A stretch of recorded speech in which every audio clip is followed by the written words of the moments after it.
Hello बच्चों, हम लोग रेस्ट एंड मोशन चैप्टर में रिलेटिव वेलोसिटी पर फोकस किए हुए थे लगातार पिछले 3 क्लासेस से। हम लोग शुरुआत में बिल्कुल रिलेटिव वेलोसिटी को समझने की कोशिश किए, फ्रेम ऑफ रेफरेंस के बारे में डिस्कशन किए और ओवरऑल सीखा ये कि एब्सोल्यूट वेलोसिटी नाम की कुछ भी नहीं होती। जो भी वेलोसिटीज़ हैं सब के सब रिलेटिव वेलोसिटीज़ ही हैं और वेलोसिटी को नापने के लिए जितना ज़रूरी ऑब्जेक्ट है उससे कहीं ज़्यादा ज़रूरी या उतना ही ज़रूरी फ्रेम ऑफ रेफरेंस भी है। ठीक, इसके तुरंत बाद हम लोगों ने कुछ इक्वेशंस सीखा जिससे कि फ्रेम ऑफ रेफरेंस को बदला जा सकता है। उसके बाद फिर हम लोग क्वेश्चन सॉल्व करना शुरू किए और जस्ट लास्ट क्लास में हम लोग कई ऐसे सवाल किए जिसमें कि 2 डायमेंशंस में रिलेटिव वेलोसिटी के इक्वेशन का ज़रूरत पड़े। ठीक है, अच्छा, इसके बाद फिर हम लोग रेन मैन प्रॉब्लम सॉल्व करना शुरू किए और कंसेप्ट ये सीखे थे कि बारिश ज़मीन के रेस्पेक्ट में कैसे भी करके हो रही हो, लेकिन एक चलता हुआ पर्सन जिधर देखेगा बारिश की बूंदों को गिरते हुए, उसके ठीक उल्टी दिशा में उसे अम्ब्रेला को, छाता को लेके रखना पड़ेगा।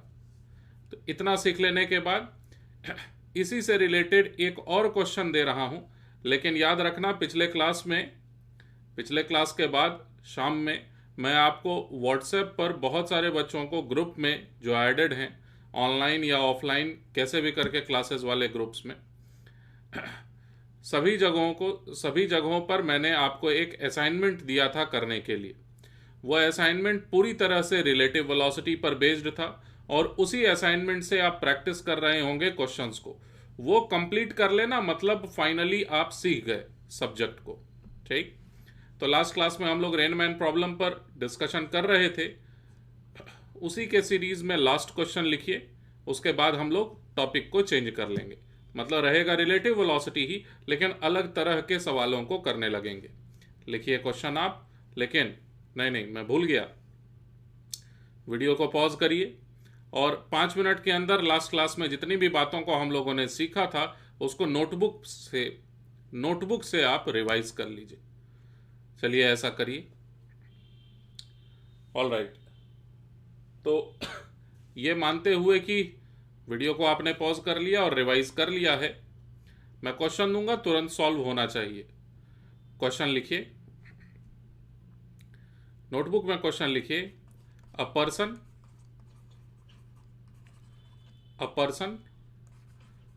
traveling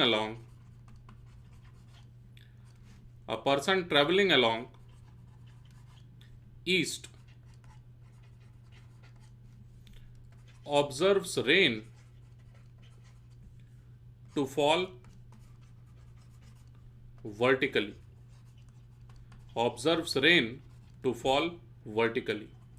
एक ईस्ट में जाता हुआ पर्सन पाता है कि बारिश तो ठीक वर्टिकली डाउनवर्ड्स हो रही है। अब इसके बाद इफ पर्सन इंक्रीजेस, नहीं, डबल्स हिज स्पीड, उसकी स्पीड कितनी है ये पता नहीं है, लेकिन जितनी भी है उस पर्सन की स्पीड, उस स्पीड का डबल कर देता है अगर वो person, then observes rain to fall at an angle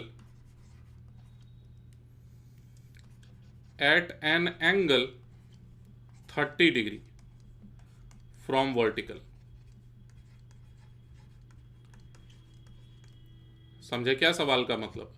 सवाल में यह कहा जा रहा है कि एक पर्सन है जो ईस्ट के तरफ लगातार जा रहा था, उसने ये पाया कि बारिश तो भाई ठीक वर्टिकली नीचे की ओर हो रही है। मुझे ऐसा करना चाहिए था कि बारिश की बूंदें कितने स्पीड से गिरते हुए नजर आएगी उस पर्सन को, यह भी मुझे देना चाहिए था। तो ये मैं कंप्लीट कर देता हूं। देखिए, वर्टिकली जो लिखा हुआ है ना, यहां पर मैं कुछ और लिख रहा हूं। वर्टिकली विथ स्पीड, मान लो 20 किलोमीटर पर आवर, चलता हुआ पर्सन ये पाता है कि बारिश तो ठीक वर्टिकली नीचे की ओर 20 किलोमीटर पर आवर की रफ्तार से गिर रही है। इसके आगे फिर ये कहा गया कि पर्सन अगर अपनी स्पीड को जस्ट डबल कर लेता है तो वो ये पाता है कि बारिश अब ठीक वर्टिकली नहीं हो रही है, बारिश अब हो रही है वर्टिकल से 30 डिग्री के एंगल पर। तो आपको ये बताना है, फाइंड, लिखें प्रॉपरली क्वेश्चन को, find velocity of rain, velocity मतलब एंगल वगैरह सब कुछ बताएंगे, find velocity of rain relative to ground. जमीन के सापेक्ष में ग्राउंड के फ्रेम ऑफ रेफरेंस में देखे जाने पर पता करिए कि बारिश की बूंदों के गिरने की वेलोसिटी कितनी है। जरा सॉल्व करके दिखाओ, लगाओ दिमाग। मुझे लगता नहीं कि कर पाओगे, लेकिन कोशिश करने में कोई बुराई नहीं है। पूरी ताकत लगा दो इसको करने के लिए, देखें समझ पाए हैं कि नहीं।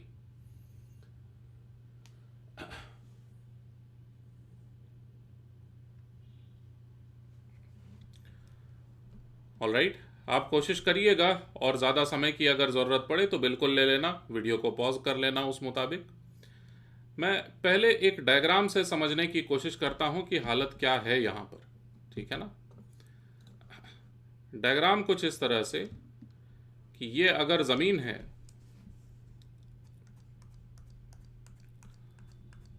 ये अगर ज़मीन है तो यहाँ पर चलता हुआ पर्सन, इस चलते हुए पर्सन की स्पीड कितनी है मुझे नहीं पता, मैं इस पर्सन की स्पीड को v0 मान लूँ अगर, तो बारिश जो है कुछ इस तरह से हो रही है कि इस पर्सन के मुताबिक ये पर्सन ये देखेगा कि भाई बारिश की बूंदें तो ठीक वर्टिकली नीचे की ओर ही गिर रही हैं, और ये जो मैं अभी अभी बनाया हूं बारिश की एक बूंद जिसकी वेलोसिटी नीचे की ओर 20 किलोमीटर पर आवर की है, इसे नापा गया था रिलेटिव टू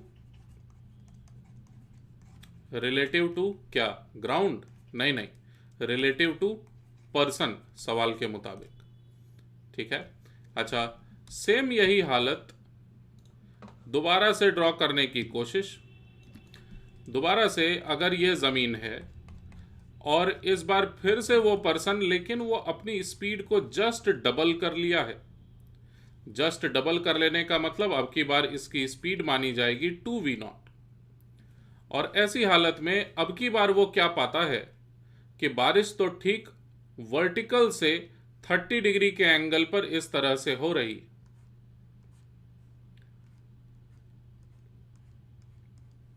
ये वाला एंगल जो दिया हुआ है, दिस एंगल इज 30 डिग्रीज, ठीक है। और ये जो बारिश की बूंदों की स्पीड होगी, इस बार ये नहीं पता हमें, ये वेलोसिटी कितनी है ये हमें नहीं पता।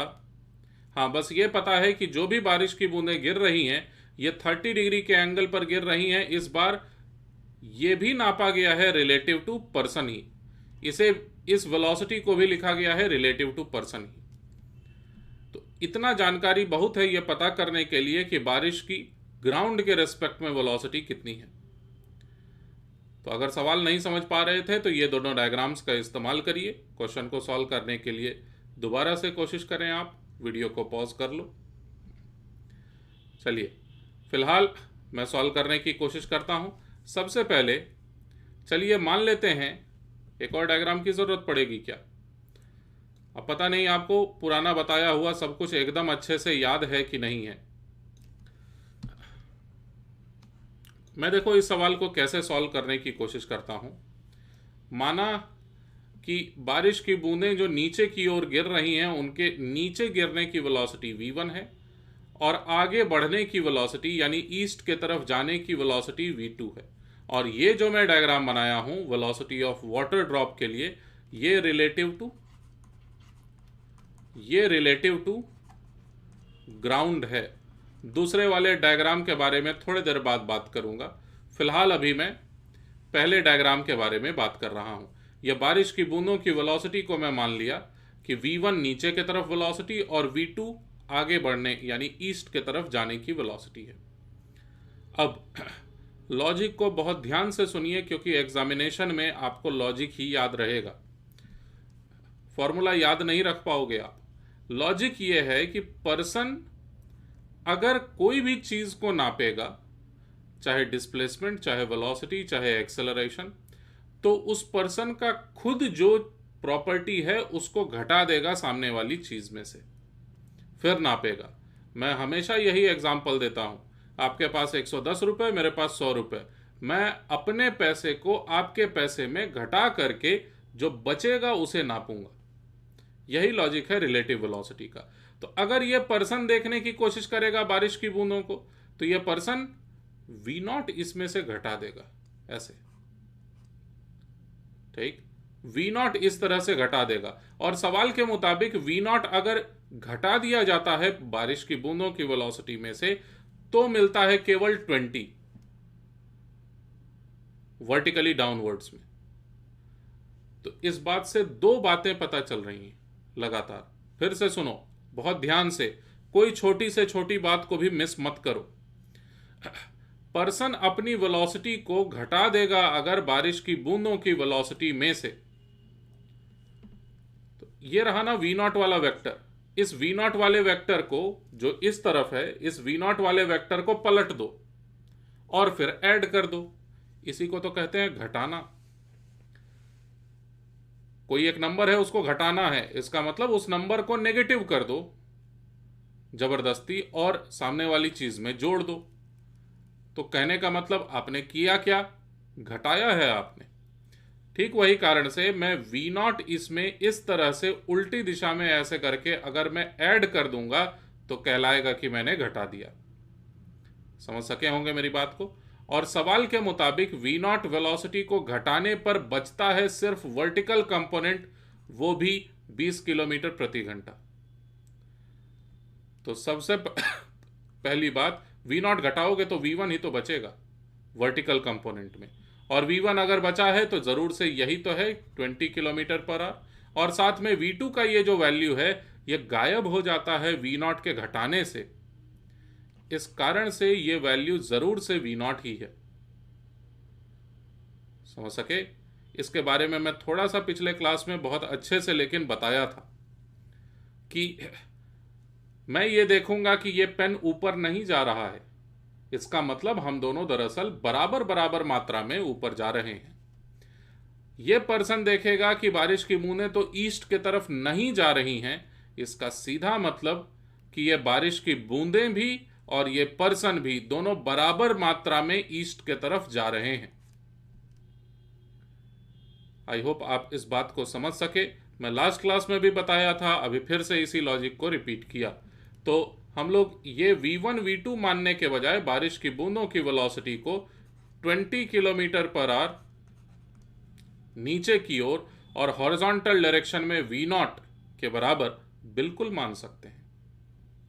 और अगर आप लॉजिक को एकदम अच्छे से समझते हैं तो अब मैं नई बात कर रहा हूं इस डायग्राम की हेल्प से,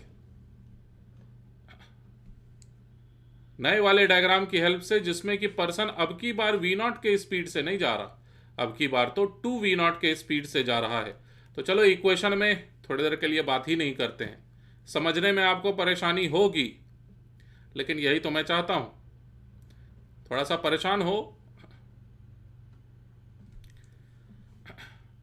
देखिए बहुत ध्यान से, हम लोगों ने पहले से मान रखा था कि बारिश की बूंदें नीचे की ओर गिर रही हैं 20 किलोमीटर पर आवर की वेलोसिटी से।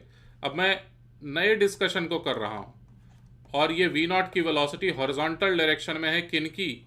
बारिश की बूंदों की। अब इसके बाद सवाल के मुताबिक ये पर्सन जा रहा है कितने स्पीड से? अब की बार 2v0 के स्पीड से।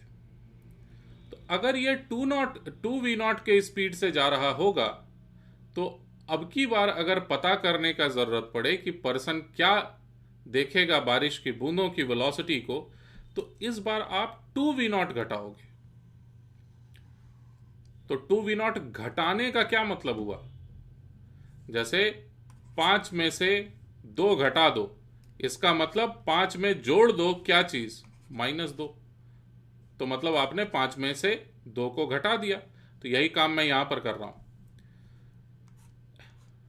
ये 2v0 के वेलोसिटी वेक्टर को मैं घटाने वाला हूं, इसका मतलब ये जो 2v0 का पर्सन का वेलोसिटी था उसका ठीक नेगेटिव मैं ऐड करने जा रहा हूं बारिश की बूंदों की वेलोसिटी।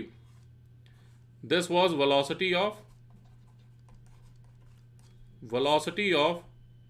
ड्रॉप्स या वाटर ड्रॉप्स रिलेटिव टू बोलो ग्राउंड। ठीक, तो ग्राउंड के रेस्पेक्ट में 20 नीचे की ओर और v0 ईस्ट के तरफ। अब 2v0 इसमें से अगर घटा दिया जाता है यानी उल्टी दिशा में करके अगर जोड़ दिया जाता है तो कैसे जोड़ते हैं? वेक्टर्स याद है आपको? ये रहा पहला वेक्टर, ये रहा दूसरा वेक्टर, तो पहला और दूसरा को ऐड करेंगे तो रिजल्टेंट आया हुआ है हमारे पास पहले से ही।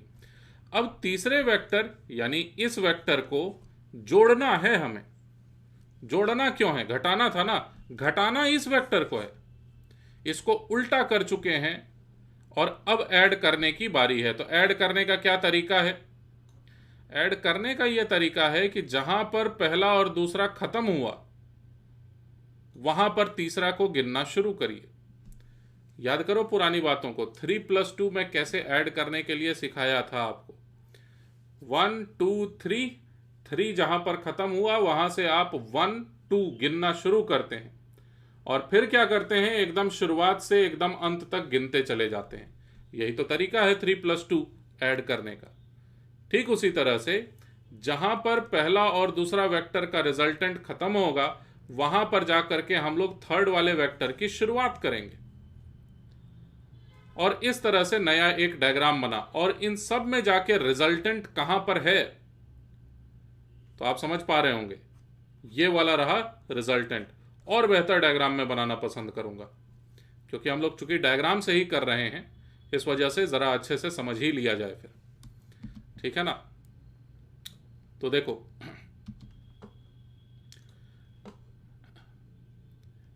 ये एक एरो मैं बना रहा हूं ऐसे। अरे आंसर में इंटरेस्टेड नहीं हूं मैं, सीधी बात। मैं इस बात में इंटरेस्टेड हूं कि आप अच्छे से समझ पा रहे हैं कि नहीं, क्योंकि एग्जाम में यह सवाल थोड़ी ना पूछा जाएगा ऐसे और ये ऐसे। तो अब सुनना मेरी बात को। ये जो बना हुआ है, ये वाला जो एरो बना हुआ है, this arrow is velocity of rain relative to ground.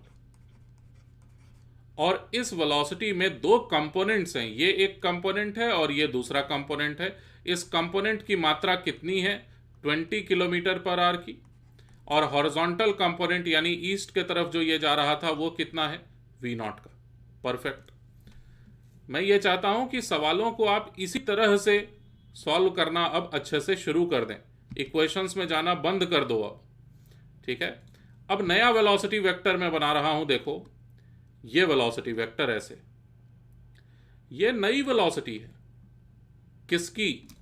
Person की। इसे मैं लिखने जा रहा हूं वेलोसिटी ऑफ, ये जो है वेलोसिटी ऑफ पर्सन है रिलेटिव टू ग्राउंड। बहुत छोटी सी मिस्टेक है इस डायग्राम में, जरा समझिए तो क्या मिस्टेक है। समझिए जरा ध्यान से क्या मिस्टेक है। मिस्टेक यह है कि इस डायरेक्शन में तो जा ही नहीं रहा था पर्सन तो इस तरफ जाने वाला था ना 2v0 के वेलोसिटी से। तो ये दरअसल माइनस में velocity of person relative to ground लिखा है। और ये दोनों अलग अलग येलो वाले लाइंस को अगर मैं वेक्टोरली ऐड करने की कोशिश करूं, दिख रहा है ना आपको, दो अलग अलग येलो लाइंस, ये रहा पहला वेक्टर और ये रहा दूसरा वेक्टर। इन दोनों को कंबाइन करेंगे तो हमें एक नया रिजल्टेंट अलग से मिलेगा। और वो रिजल्टेंट कहां है? वो रिजल्टेंट ये रहा, एकदम शुरुआत से लेके एकदम लास्ट तक, ये वाला वेक्टर। और इस वेक्टर के बारे में ये कहा जा रहा है, जरा सा बस 1 मिनट के लिए रुक जाओ। इसको मैं डॉटेड लाइन से दिखा दिया और यही रिप्रेजेंट कर रहा है, यही दर्शा रहा है रिजल्टेंट को। ठीक है ना? हाँ, और ये कौन सा वाला वेक्टर है, तो वेलोसिटी ऑफ, जरा मुझसे पहले लिख दो तो ये क्या है, velocity of what with respect to what, लिखिए नोटबुक में। ये दरअसल है velocity of rain relative to person, और इसी के बारे में तो जिक्र किया गया था कि ये एंगल जो बना रहा है ये है 30 डिग्रीज का। यही बताया गया था ना सवाल में कि ये वर्टिकल से 30 डिग्री का एंगल बना रहा है। तो अब क्वेश्चन को सॉल्व करने में कुछ भी बचा ही नहीं, अब तो सिंपल ज्योमेट्री आप लगा के क्वेश्चन को सॉल्व कर सकते हैं। देखिए कैसे, यहां से लेके यहां तक की दूरी कितनी है जरा चेक करो तो, ये V0 ही तो है, क्योंकि टोटल ये 2V0 था और मात्र इतना सा V0 है, तो कुल मिला के बना हमारे पास ये V0 के बराबर, और V0 का वैल्यू यहां तो साफ दिख रहा है, हमें दिख रहा है क्या, 20 है ये, 30 डिग्री है ये, तो बताया जा सकता है कि V0 क्या होगा। आप tan 30 डिग्री इस्तेमाल कर लें, tan 30 डिग्री का वैल्यू बना V0 divided by 20 kilometre per hour, जिस कारण से V0 का वैल्यू आया 20 divided by square root of 3 kilometre per hour में। लेकिन ये तो V0 निकाले हैं हम लोगों ने ये कहां पता किया कि velocity of rain with respect to ground क्या है, हमें तो ये पता करना था ना। तो ये भी अब पता चल चुका है, क्योंकि इस वेलोसिटी में, इस वाले वेलोसिटी में वर्टिकल कंपोनेंट है 20, हॉरिजॉन्टल कंपोनेंट V0 का वैल्यू अभी अभी हमें पता चला है 20 डिवाइडेड बाई रूट 3, तो आ तो गया। तो ये तरीका भी आपको आना चाहिए, और मैं तो ये कहूंगा कि पिछले क्लास में जितने क्वेश्चंस हम लोग किए हैं, आप अलग अलग ट्रायंगल्स वगैरह बना करके वेक्टर्स को ऐड सब्ट्रैक्ट करके भी उन सभी सवालों को सॉल्व करने की पूरी कोशिश करिए। ऑलराइट, तो आई होप मेरी बातों को आप फॉलो कर सके। हो सकता है कुछ बच्चों को शायद ये बात नहीं समझ में आई होगी, जो ज्योमेट्री में या वेक्टर्स में स्ट्रांग नहीं होंगे, हो सकता है उनको नहीं समझ में आई होगी ये बातें। तो मैं यही कहूँगा कि वेक्टर्स में आप पहले पक्के हो जाइए, और उसके बाद इस कंसेप्ट को ज़रूर सीखिए। और इस कंसेप्ट को सिखाने के लिए जो बताने का ज़रूरत है वो मैं पूरी बात बताया हूँ, आप वीडियो को पीछे करके देख लीजिएगा, यही तो फ़ायदा है ऑनलाइन पढ़ाई का।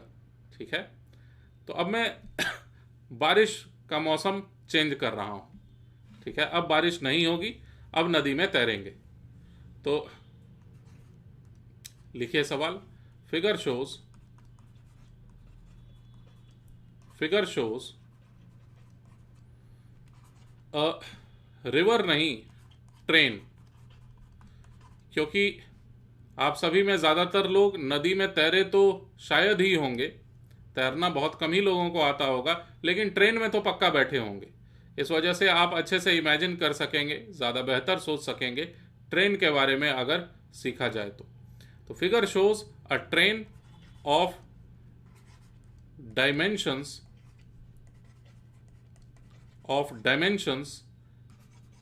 As represented.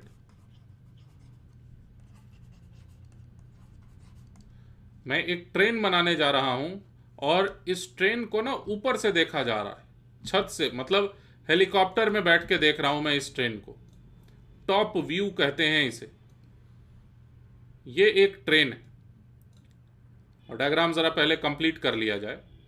तो अगर ये ट्रेन है तो दो पटरियों को मैं बनाता हूं, आप बहुत ज़्यादा डिटेल में बनाने की कोशिश मत करिए, मैं बस इसलिए बना रहा हूं ताकि अच्छा लगे, और क्या, क्योंकि ये वीडियो तो हमेशा ही रहेगा फिर, तो कोई भी कभी भी सीखना चाहे तो इस वीडियो से सीख सके। तो देखिए ये ट्रेन है, और इस ट्रेन में 4 दरवाजे होते हैं ना, 4 साइड से आप निकल सकते हैं, 2 आगे दरवाजे, 2 पीछे दरवाजे। तो आगे वाले दरवाजे कौन हैं, ए और ये बी, या आगे वाले दोनों दरवाजे सी और डी, ये दोनों पीछे वाले दरवाजे। ठीक है, अच्छा, अब ये ट्रेन आगे की ओर चल रही है, ऐसे इस डायरेक्शन में ये ट्रेन लगातार जा रही है।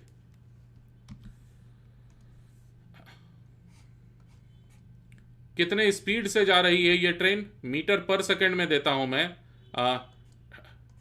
10 मीटर पर सेकंड की रफ्तार से लगातार ये ट्रेन ईस्ट के तरफ चलते चली जा रही है।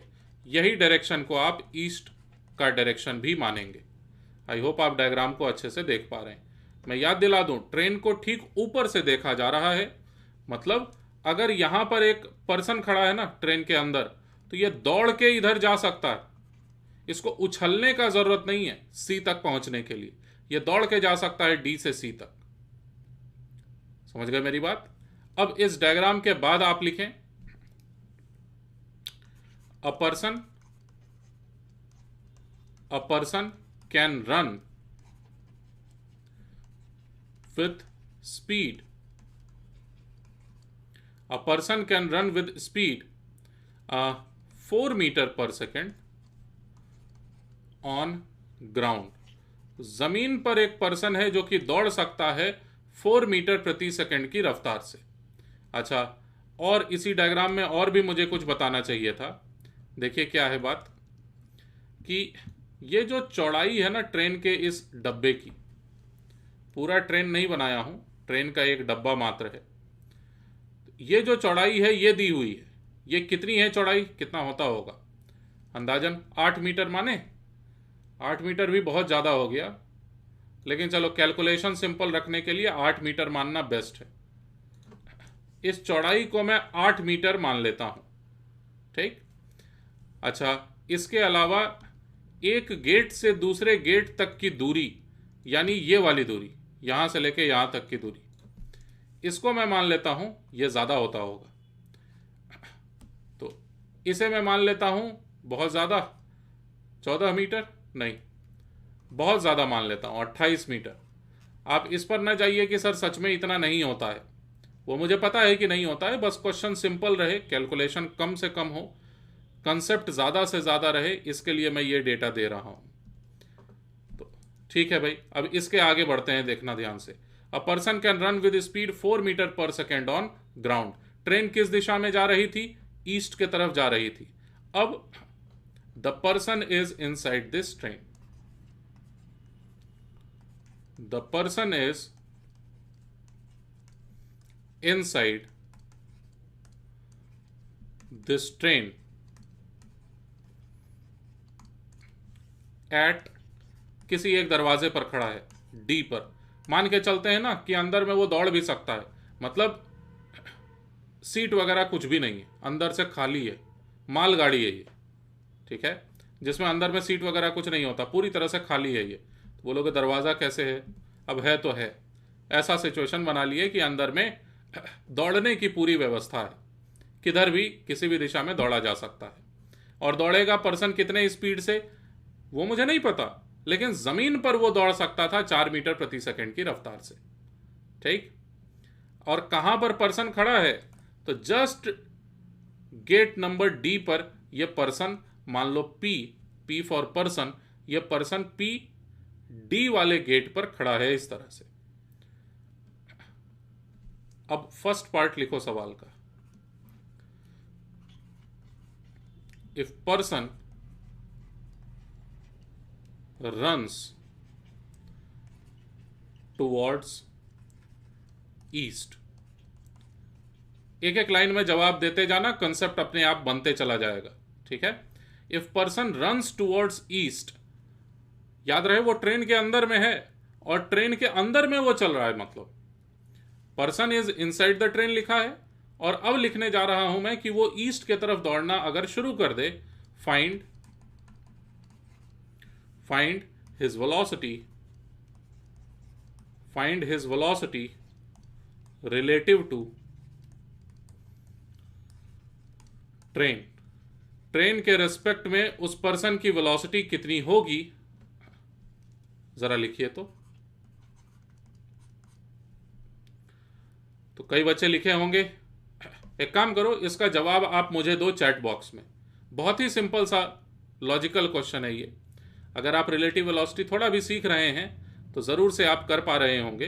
ज़रा इसका जवाब, फर्स्ट पार्ट का जवाब आप चैट बॉक्स में मुझे दीजिए, मैं वेरीफाई करूंगा, उसके बाद ही फिर आगे बढ़ूंगा। आप आंसर लिखें।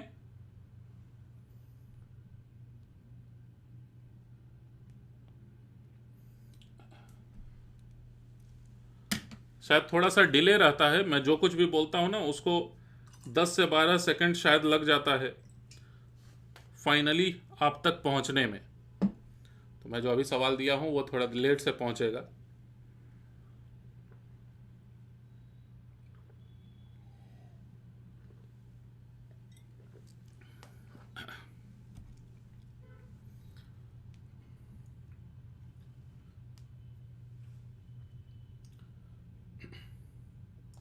चलिए जवाब देना शुरू तो किए हैं आप, और लोग दीजिए भाई जवाब। बहुत अधिक क्या होगा, गलत होगा, उससे ज़्यादा क्या होगा। आप सभी लोग पहले जवाब दे लें, उसके बाद ही मैं आगे बढ़ूंगा, ये मेरी जिद है अब। ठीक है,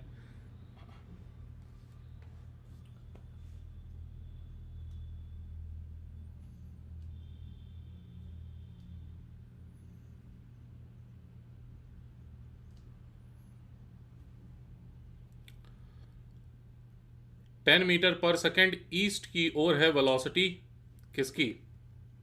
ट्रेन की, ट्रेन के कंपार्टमेंट की। और ट्रेन के अंदर में वो पर्सन है जो दौड़ सकता है। जमीन पर अगर दौड़ रहा होता तो 4 मीटर पर सेकेंड से दौड़ रहा होता, जमीन पर अगर दौड़ रहा होता तो। लेकिन वो तो ट्रेन के अंदर दौड़ रहा है। ठीक, तो जरा इमेजिन करिए कि क्या होगा इस बार आंसर।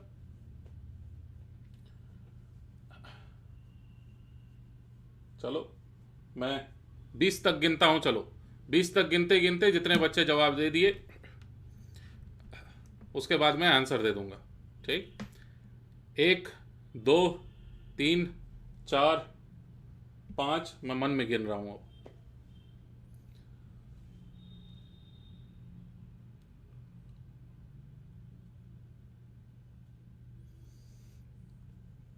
सत्रह, 18, 19, 20।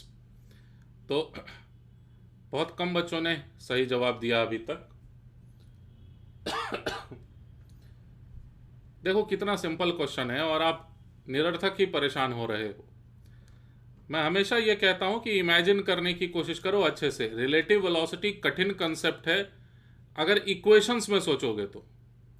रिलेटिव वेलोसिटी बहुत ही आसान और बहुत ही मामूली सी बात है अगर तुम इमेजिन कर लेते हो अच्छे से रिलेटिव वेलोसिटी को तो।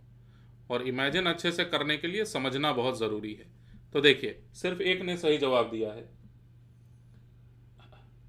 ठीक है, देवा विश्वकर्मा, पहले भी इन्होंने एक अच्छे क्वेश्चन को सही किया था एक बार में। तो if person runs towards east find his velocity relative to train बोला हूं मैं। तो रिलेटिव टू ट्रेन के बारे में समझिए। रिलेटिव टू ट्रेन, इसका मतलब यह होता है ट्रेन के अंदर में अगर आप बैठे हुए हैं तो उस पर्सन को दौड़ते हुए कितनी वेलोसिटी से जाते हुए आप देखेंगे। यही तो मतलब हुआ। रिलेटिव टू ट्रेन की अगर मैं बात कर रहा हूं तो सबसे पहली बात, ट्रेन इज स्टेशनरी। और स्टेशनरी ग्राउंड पर वो कितने तेजी से दौड़ता था? 4 के स्पीड से। आंसर। यहां पर कोई इक्वेशन काम नहीं कर रहा, मैं बस ये बोल रहा हूं कि जितनी भी ताकत से पर्सन दौड़ेगा वो ट्रेन का जो जमीन होगा, ट्रेन के अंदर में जो जमीन होगा उसी पर दौड़ेगा ना।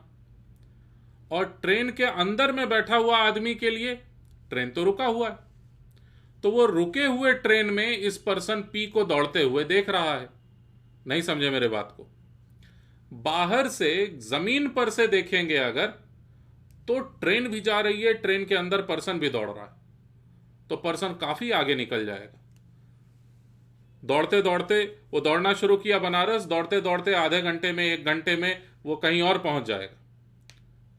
ठीक है, तो लगेगा कि दौड़ते दौड़ते वहां पर पहुंच गया। नहीं नहीं नहीं, मैं भटक गया, कुछ और बोलने लगा। फिर से सुनिए ध्यान से और इस बात को मन में एकदम अच्छे से बैठा लीजिए कि ट्रेन की वेलोसिटी कुछ भी क्यों ना हो, ट्रेन उड़ने लगे, ऊपर जाए नीचे जाए, पहाड़ पर चढ़े नदी में चली जाए, ठीक है, पुल पर से गिर जाए ट्रेन, और गिर रही है ट्रेन, उसके बाद मैं बात कर रहा हूं आपसे। ट्रेन गिर रही है, मैं और तुम बैठे हुए हैं, तुम दौड़ना शुरू कर गए, मैं तुमसे पूछा कि मेरे रिलेटिव में तुम्हारी वेलोसिटी कितनी है, ठीक। तो आप उस फ्रेम ऑफ रेफरेंस में ट्रेन को ठहरा हुआ मानेंगे। ट्रेन भले ही पुल पर से गिर रही है नदी में, ठीक है, लेकिन मैं ट्रेन में अगर बैठे हुए हूं तो ट्रेन के रेस्पेक्ट में अगर देखा जा रहा है तो ट्रेन स्टेशनरी है, जमीन ऊपर आ रहा है, नदी ऊपर आ रहा है, ठीक है, और इसमें कोई गलती नहीं है। ये परफेक्ट है बिल्कुल कंसेप्ट फिजिक्स के मुताबिक, इसमें कहीं जरा से भी मिस्टेक नहीं है। तो आई होप आप इस बात को समझ पा रहे होंगे कि ट्रेन के अंदर जब दौड़ रहा होगा ये पर्सन, तो ट्रेन के रेस्पेक्ट में देखेंगे तो ट्रेन तो चल ही नहीं रहा है ना, जमीन पीछे जा रही है, जमीन जाए पीछे, मुझे उससे क्या मतलब अभी फिलहाल। तो ट्रेन के अंदर में बैठा हुआ आदमी पाएगा ट्रेन का सतह वो ठहरा हुआ है और उसके अंदर पर्सन दौड़ रहा है। कितने स्पीड से दौड़ेगा? 4 की स्पीड से दौड़ेगा। शायद आप इमेजिन कर पा रहे हो अच्छे से। Person will run with person will run just like he runs on stationary ground या डायरेक्टली ग्राउंड।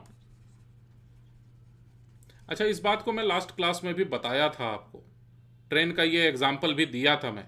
और ये एस्केलेटर वाला एग्जाम्पल जरा याद करो, ये एस्केलेटर वाला एग्जाम्पल। एस्केलेटर भले जा रही हो ऊपर की ओर और उस पर्सन, मैं दोबारा क्यों बताऊं, दोबारा बताऊंगा फिर से नहीं याद रखोगे तो दोबारा बताना होगा। तो बेस्ट ये है कि आप अगर अभी भी इस बात को नहीं समझ सके हैं तो इसके बारे में मैं थोड़ा सा बताया हुआ हूं पहले से। एक एस्केलेटर में एग्जाम्पल दिया था जिस पर एक पर्सन चल रहा था, और दूसरा एग्जाम्पल उसी के बराबर में मैं एक डायग्राम बनाया था, एक सीढ़ी है जिस पर पर्सन चल रहा था। तो दोनों को कंपेयर करने की कोशिश किया था, वहां पर भी ठीक इसी बात को मैं ऑलरेडी बताए हुए था। इतने सारे बच्चों से गलती नहीं होनी चाहिए थी।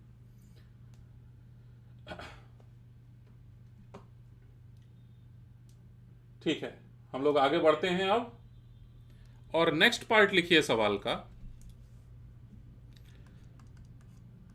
नेक्स्ट पार्ट लिखें सवाल का आप। आई होप आप इस बात को समझ गए अच्छे से। हम लोग सेकेंड पार्ट में आगे बढ़ रहे हैं। फाइंड, नहीं, if person runs towards east, फिर से वही बात है। If person runs towards east, find his velocity, इस बार कुछ और पूछ रहा हूं, find his velocity relative to ground। अब भाई इतना समय नहीं है कि मैं आपके लिए इंतजार करूं सॉल्व करने का। आप वीडियो को पॉज करके अभी तुरंत सॉल्व करिए क्वेश्चन को और चेक करिए कितना आंसर आता है, उसके बाद मेरे सॉल्यूशन से मिलाइएगा आप।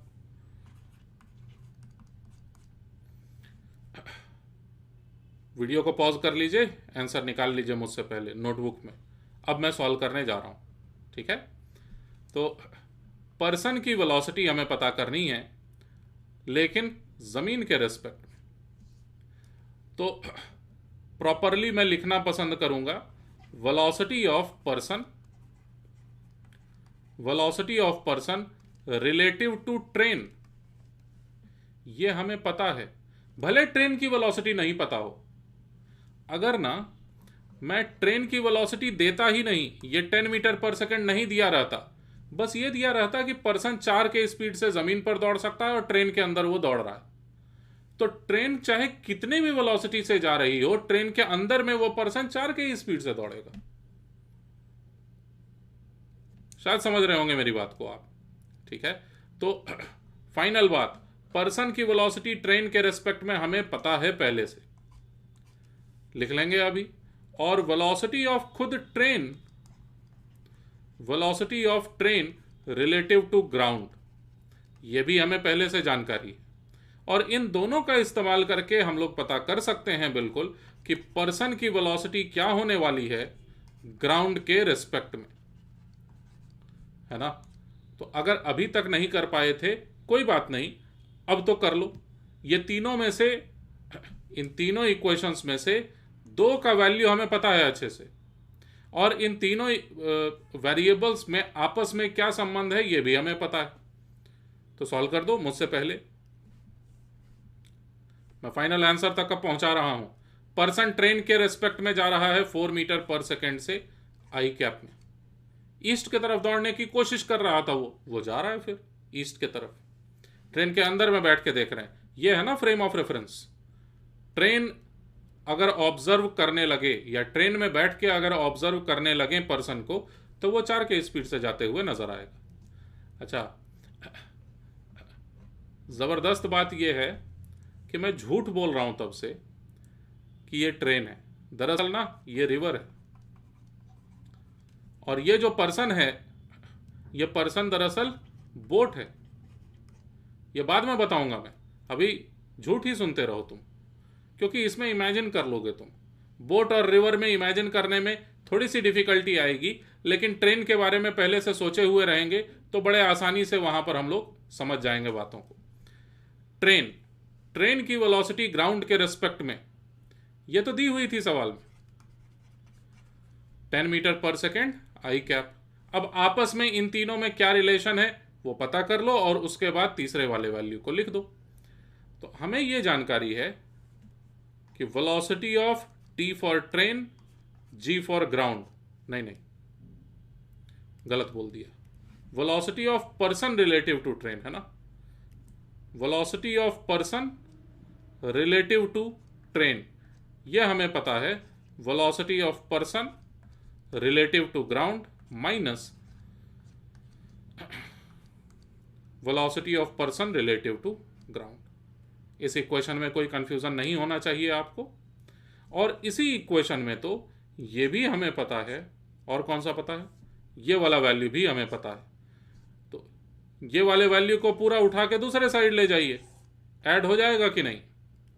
तो हमें यह समझ में आया कि इन दोनों वेक्टर्स को अगर ऐड कर दिया जाएगा तो हमारे पास फाइनली निकल के आएगा 14 metre per second I cap. और जो लोग गलत कर रहे थे, है ना,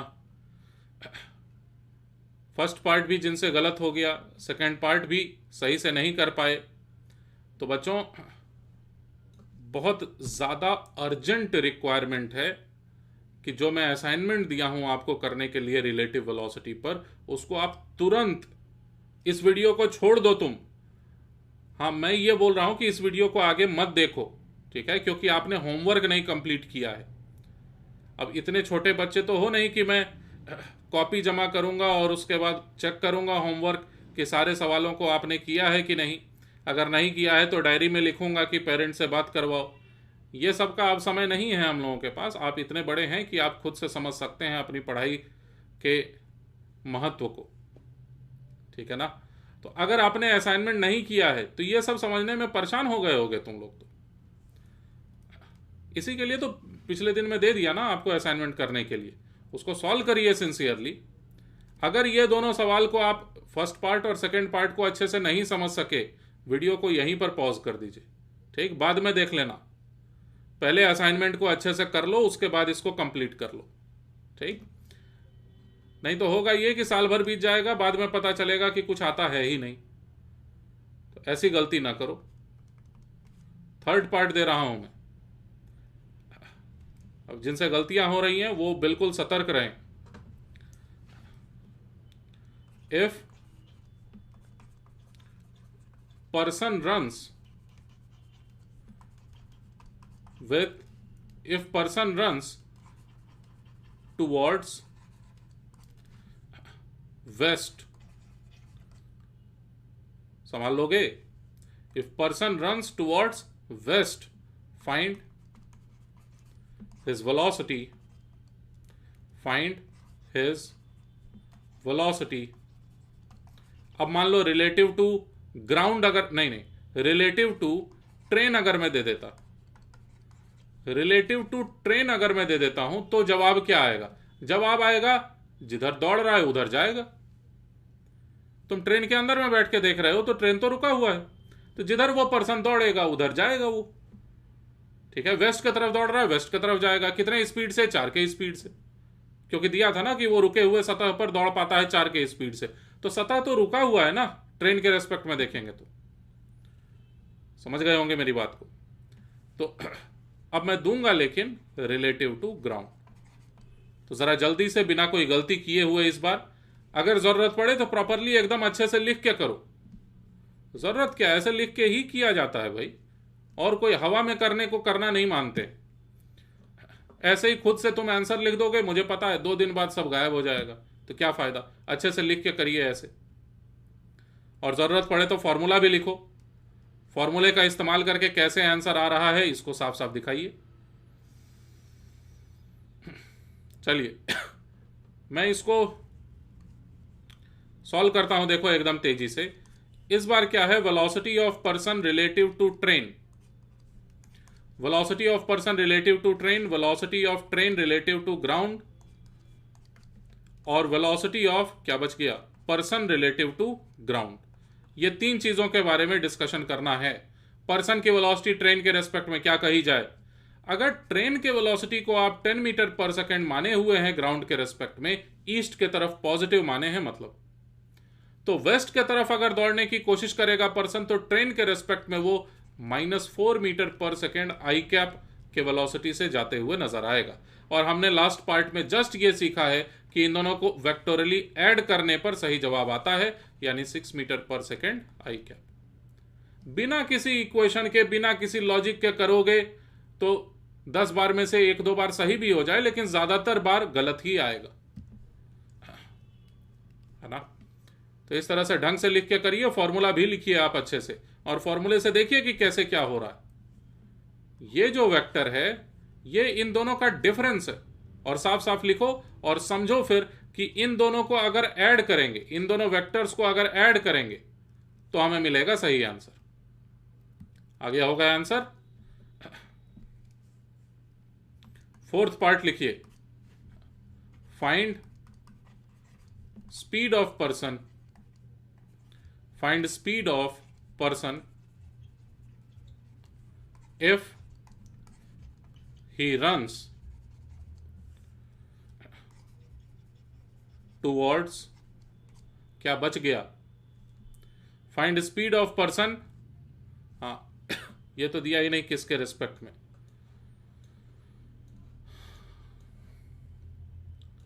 find speed of person relative to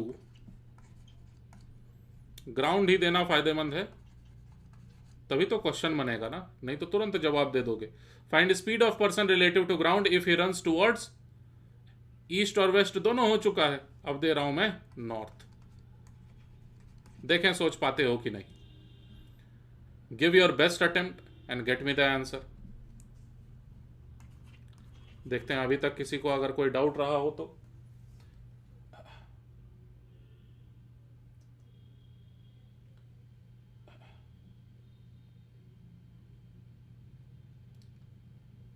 चलिए भाई ठीक है।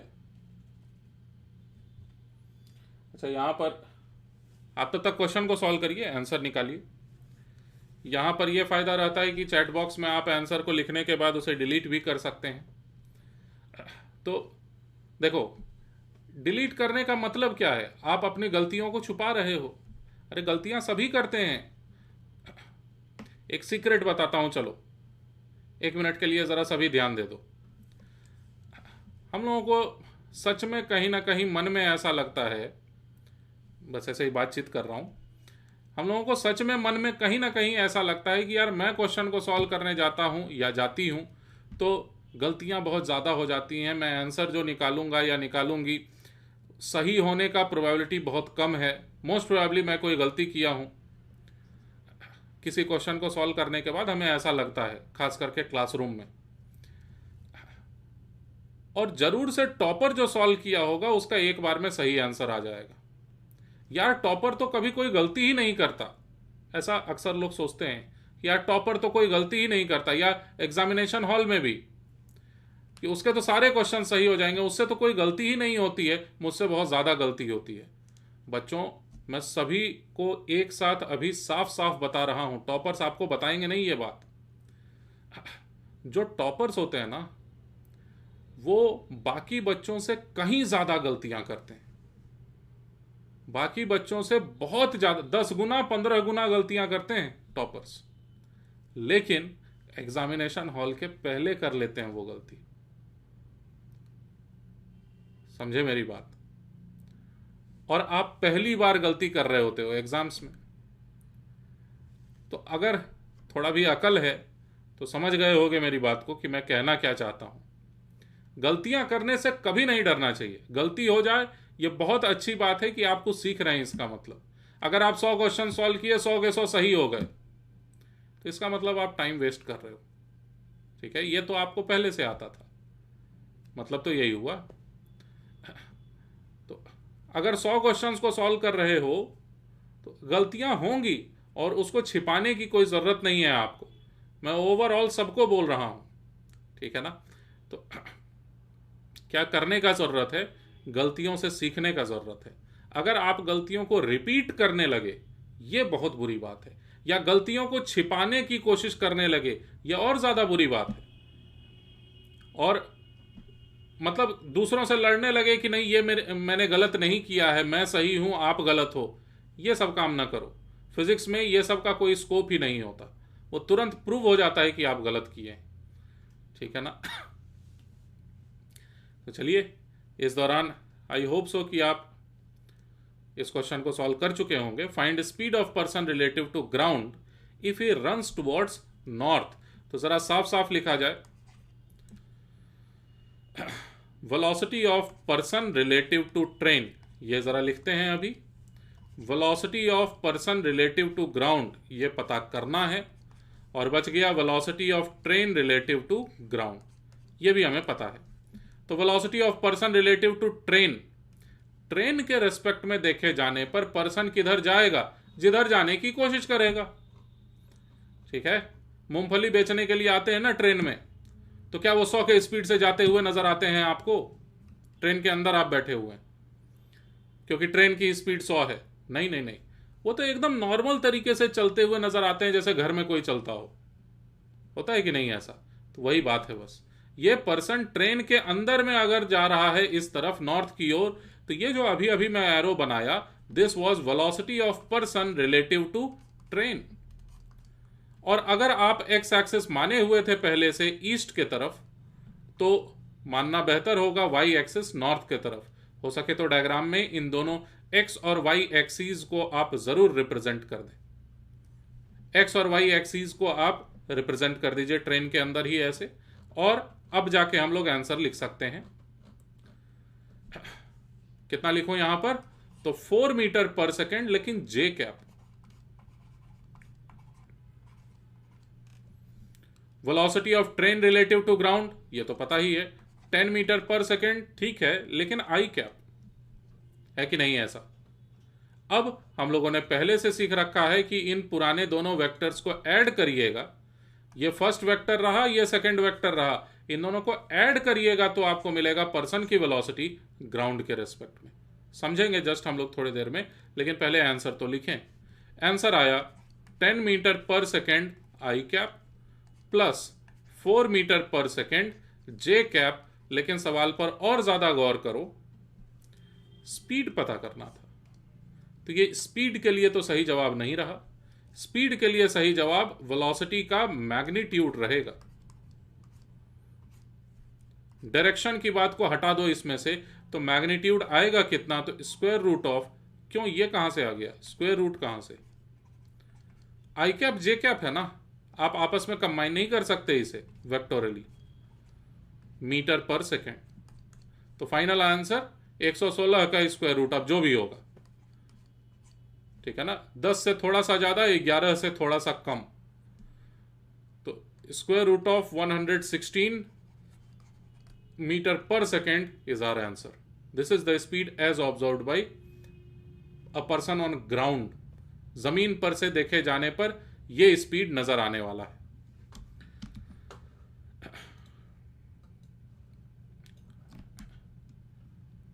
सुनना और जरा ध्यान से, मैं उसी ट्रेन में फिर से डिस्कशन कर रहा हूं कि अभी अभी जस्ट क्या हो गया।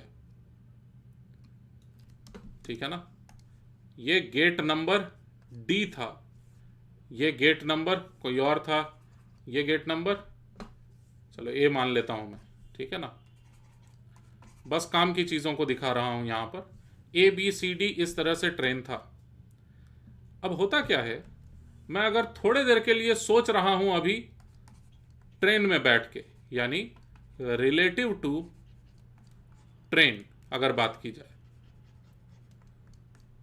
ट्रेन के रिलेटिव में बात की जाए तो बहुत ध्यान से सुनिए, मैं आपके इमेजिनेशन को और ज्यादा मजबूत करना चाह रहा हूं। जैसे ही पर्सन डी वाले दरवाजे से एक कदम लेके आगे बढ़ेगा ना, ए की ओर, यह पर्सन ए की ओर जाने की कोशिश करेगा ना, नॉर्थ इसी तरफ तो है, यह नॉर्थ ही तो था। तो इस तरफ जैसे ही पर्सन जाने के लिए एक कदम बढ़ाएगा, अब सोच रहा हूं मैं ग्राउंड के रेस्पेक्ट में, ठीक।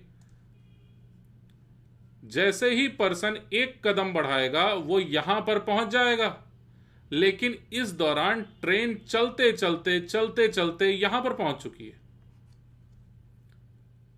सुनाई नहीं दिया आपको? आप ट्रेन के अंदर में एक कदम लेते हो ऐसे, आप ए पॉइंट के तरफ या ए दरवाजे के तरफ जाने की कोशिश करते हो, लेकिन उस दौरान जिस जगह पर आप खड़े हो ना, वो जगह ही चल के आगे आ गया है। जिस सतह पर ट्रेन के अंदर में आप एक कदम लिए हो, वो सतह ईस्ट के तरफ चला गया उस दौरान, एक सेकंड में ही। तो आपको लगेगा कि आप यहां पहुंच गए, लेकिन ग्राउंड के रेस्पेक्ट में देखे जाने पर आप यहां पहुंचे हुए हैं। समझ पा रहे हो मेरी बात को? फिर से सुनो बहुत ध्यान से, और इस बार समझ में आ जाएगा।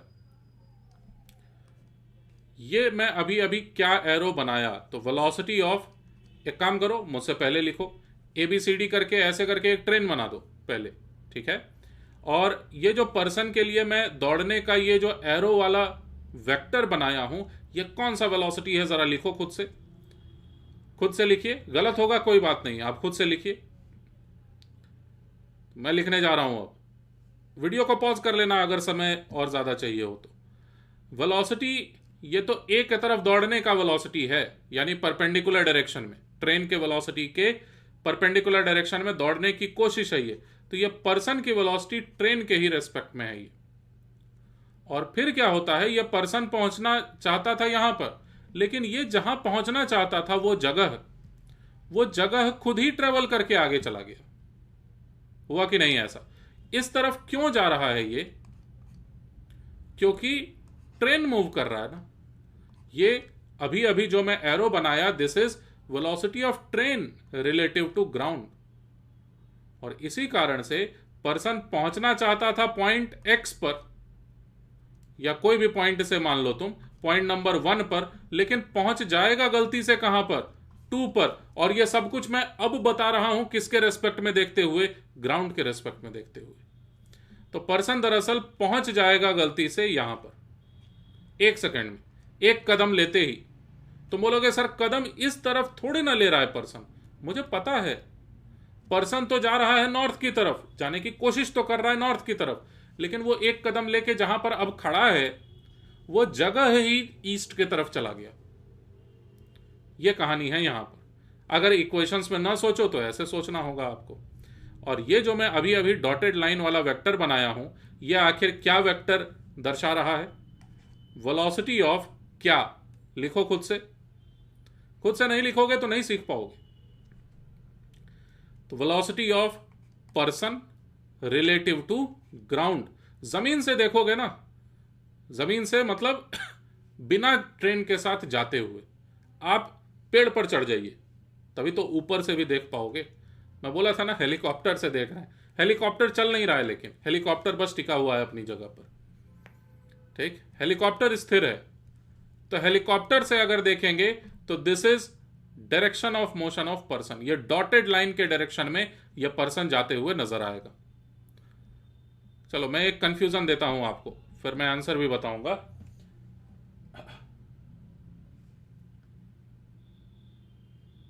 अभी तक तो किसी का कोई खास डाउट नहीं लग रहा है।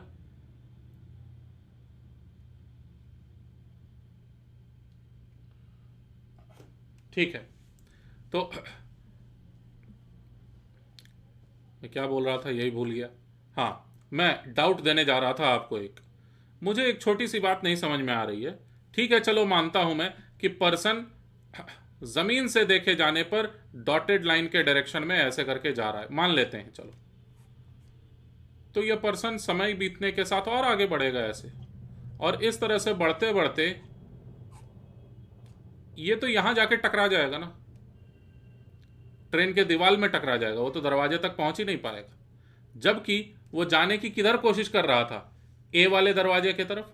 ट्रेन के अंदर में से सोचो, ट्रेन के रिलेटिव में थोड़ी देर के लिए सोचो, फिर बार बार हम लोग ग्राउंड के रेस्पेक्ट में सोचेंगे। क्या दोनों में से एक ही के रेस्पेक्ट में सोचने पर काम चल जाएगा? तो रिलेटिव वेलोसिटी क्यों सीखेंगे फिर, है ना? रिलेटिव वेलोसिटी सीखने का लॉजिक ही ये है कि एक के रेस्पेक्ट में जानते थे, दूसरे के रेस्पेक्ट में सोचना है। इसी में तो हमें महारत हासिल करनी है। तो सुनो फिर से, मैं ये बोल रहा हूं कि पर्सन ट्रेन के अंदर में किधर जा रहा था? वो एक दरवाजे से दूसरे दरवाजे में निकलना चाह रहा था। मान लो चोर था, डी दरवाजे से घुसा ट्रेन में, और ट्रेन की स्पीड बहुत ज़्यादा नहीं थी, वो घुस गया ट्रेन के अंदर, ब्रीफकेस उठा लिया किसी का, और ए वाले दरवाजे से निकल जाना चाहता है वो। हम लोग ऊपर में हेलीकॉप्टर से बैठ के देख रहे हैं और चोर को पकड़ना नहीं चाहते, क्वेश्चन सॉल्व करना चाहते हैं। हालत यह है कि हम लोग तो देखेंगे कि वो पर्सन तो ऐसे जा रहा है, ऐसे, तो वो दरवाजे से कैसे निकल पाएगा? तो अब मैं सॉल्व कर रहा हूं। बात यह है कि अगर आप हेलीकॉप्टर से यानी जमीन से अगर आप देख रहे हैं, तो ये जो दरवाजा है ये भी ठहरा हुआ थोड़ी ना है, ये पूरा का पूरा ट्रेन ही आगे की तरफ चल रहा है, और कुछ समय बाद ये पॉइंट ए खुद यहां पहुंच चुका होगा। दरवाजा जो है ए वाला, ये खुद उतने ही समय में यहां पर पहुंच चुका होगा, और वो दरवाजे से इस तरह से निकल जाएगा। देखो, ग्राउंड से देखोगे तो, और ट्रेन के अंदर में बैठ के देखिएगा तो क्या हालात हैं। ए वाला दरवाजा इधर उधर जा ही नहीं रहा, और वो सीधे ऐसे करके चलते चला जाएगा। ये ट्रेन के रेस्पेक्ट में देखे जाने पर, और ये ग्राउंड के रेस्पेक्ट में देखे जाने पर। अब दूंगा सवाल में पानी में फ्लो करते हुए बोट के बारे में, जस्ट थोड़ी देर में दूंगा। एक पार्ट बस बचा हुआ है क्वेश्चन में, एक नहीं, अभी बहुत कुछ सिखाया जा सकता है इसी में। देखते हैं दिए हुए समय में हम लोग कितना सीख पाते हैं। बस नाम बदलना है अंत में जाके, कि ट्रेन का नाम है रिवर और पर्सन का नाम है बोट। लिखिएगा सवाल को, 5th पार्ट कर रहे हैं हम लोग। अच्छा, मुझे एक बात बता दो, अभी तक जो भी मैं अभी तक इस वीडियो लेक्चर में बताया हूं, आप चैट बॉक्स में मुझे बताएंगे कि जो भी मैं अभी तक इस वीडियो लेक्चर में समझाने की कोशिश किया हूं, क्या आप इस बात को समझ पाए हैं? अगर आप समझ पाए हैं तो आप लिख दीजिए यस सर। अगर आप नहीं समझ पाए हैं, कोई भी एक छोटी से छोटी बात अगर आप नहीं समझ पाए हैं, तो आप लिख दीजिए नो सर। इससे मैं क्या करूंगा कि आगे जो भी डिस्कशन करना है उसी हिसाब से करूंगा फिर। तो आप जल्दी से केवल यस सर या फिर नो सर लिख दीजिए। क्वेश्चन ये है, या मान लो 5th पार्ट ये है क्वेश्चन का कि डिड यू अंडरस्टैंड, क्या आप समझे? अगर समझ पाए तो यस सर, नहीं समझ पाए तो नो सर। जल्दी से लिखो, फिर इस पार्ट को डिलीट कर दूंगा और 5th पार्ट असली वाला दूंगा।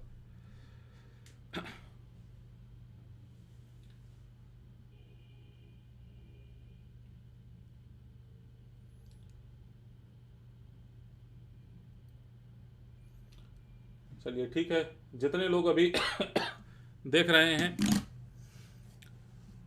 भाई कोई तो बोलो नो सर।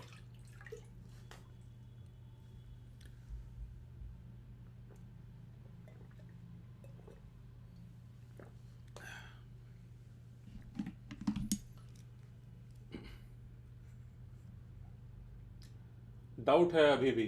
ठीक है, प्रतीक्षा उपाध्याय, एक काम करिए, मैं हो सकता है कि अभी ना बता पाऊं डाउट को, आप डाउट को लिख दीजिए साफ साफ, ठीक है? और वीडियो के अंत में हम लोग अगर समय एक्स्ट्रा भी लेना पड़ेगा तो मैं लेकर के आपको बता दूंगा। आप साफ साफ लिख दीजिएगा डाउट को। और प्रतीक्षा उपाध्याय, आप अपने डाउट को तो लिखिएगा ही, साथ में ये भी बता दीजिएगा मुझे कि आप कौन सी छोटी सी बात को या बड़ी सी बात को नहीं समझ पाए। मैं कोशिश करूंगा रिपीट कर देने की। ठीक है, चलिए, तो जितने बच्चों ने जवाब दिया उस हिसाब से मान के चल सकते हैं कि और बच्चों को भी समझ में आ ही रहा होगा, जो लोग नहीं रिप्लाई कर रहे हैं। फिलहाल मैं आगे बढ़ता हूं। हाँ, जिनको नहीं समझ में आया ना, वो बस इस बात को लिख दें कि कौन से पार्ट को नहीं समझ पाए या फिर कौन सा लॉजिक नहीं समझ पाए। मैं लास्ट में जाके फिर से एक बार रिपीट करने की कोशिश करूंगा। अच्छा, आप मुझे रिपीट करने के लिए नहीं बोलो, क्योंकि आप तो वीडियो को स्लाइड करके पीछे जाके देख ही सकते हो ना। तो ये तो फैसिलिटी है ऑनलाइन लेक्चर्स में, ये तो फायदा है। चलिए, फिफ्थ पार्ट की तरफ हम लोग आगे बढ़ रहे हैं। लिखिए,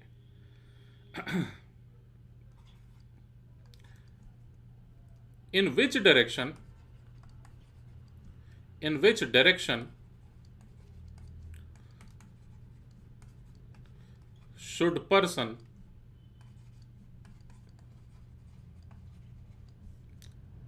try to run? पर्सन को किस ओर दौड़ने की कोशिश करनी चाहिए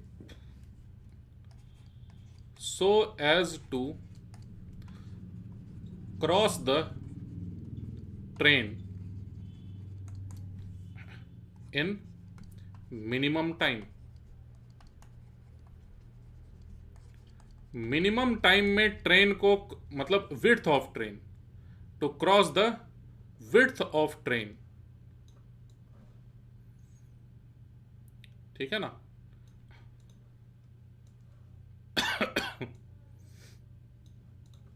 to cross the width of, width मतलब ये जो मैं दूरी दिया था ना, ये वाली दूरी 8 मीटर की दूरी, इस 8 मीटर की दूरी को पार करना है उसे जल्दी से जल्दी। क्यों? क्योंकि वो चोर है ना, उसको जल्दी से जल्दी ट्रेन से एग्जिट कर जाना है। डी वाले पॉइंट से ए वाले पॉइंट के साइड में उसको जल्दी से जल्दी निकल जाना है।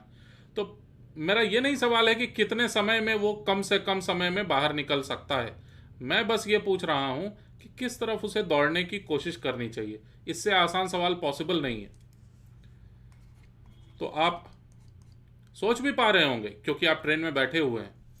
ट्रेन में बैठ के अगर सोच रहे होगे, बड़े आसानी से बताया जा सकता है कि वो डी में एंटर किया, डी वाले दरवाजे में एंटर किया, तो ए वाले दरवाजे की तरफ उसको पूरी तरह से दौड़ने की कोशिश करनी चाहिए, जल्दी से जल्दी बाहर निकलने के लिए। सो आंसर लिख रहा हूं मैं, और साथ साथ आप मेरे लिखेंगे। आंसर में आप लिखें, आंसर में आप लिखिए कि the person should run towards north. अच्छा, ये जो पर्सन नॉर्थ की तरफ जाने की कोशिश करना चाहिए इसे, ये किसके रेस्पेक्ट में जवाब दे रहे हो आप? ट्रेन के रेस्पेक्ट में कि ग्राउंड के रेस्पेक्ट में? किसके रेस्पेक्ट में ये नॉर्थ की तरफ जा रहा है? तो याद करो, आप ट्रेन में बैठ के सोच रहे थे कि एक चोर आया एक दरवाजे से, दूसरे दरवाजे से जल्दी उसको निकलना है। तो आप ट्रेन में बैठ के सोच रहे हो, तो आप बोलोगे कि नॉर्थ की तरफ जाना चाहिए इसे। तो साफ साफ लिखना चाहिए हमें रिलेटिव टू ट्रेन। और ऐसी ही हालत में पर्सन कम से कम समय में ट्रेन को पार कर लेगा। सच्चाई तो यह है, हम लोग रिवर को क्रॉस करने की बात कर रहे हैं। आपको बेवकूफ बना रहा हूं मैं। जब असली क्वेश्चन आएगा तो संभाल लेना खुद से। अच्छा, इसी में जरा साफ साफ ये भी लिख दीजिए कि कितना समय लगेगा उसे पार करने में। यहीं पर आप खुद से लिख दीजिए कि कितना समय लगेगा उस पर्सन को इस ट्रेन के विड्थ को, यानी 8 मीटर की दूरी को तय कर लेने में। तो बहुत आसान है सोचना। सॉल्विंग रिलेटिव टू ट्रेन, लिख लिए होंगे आप। सॉल्विंग रिलेटिव टू ट्रेन, कितना डिस्प्लेसमेंट है? डिस्प्लेसमेंट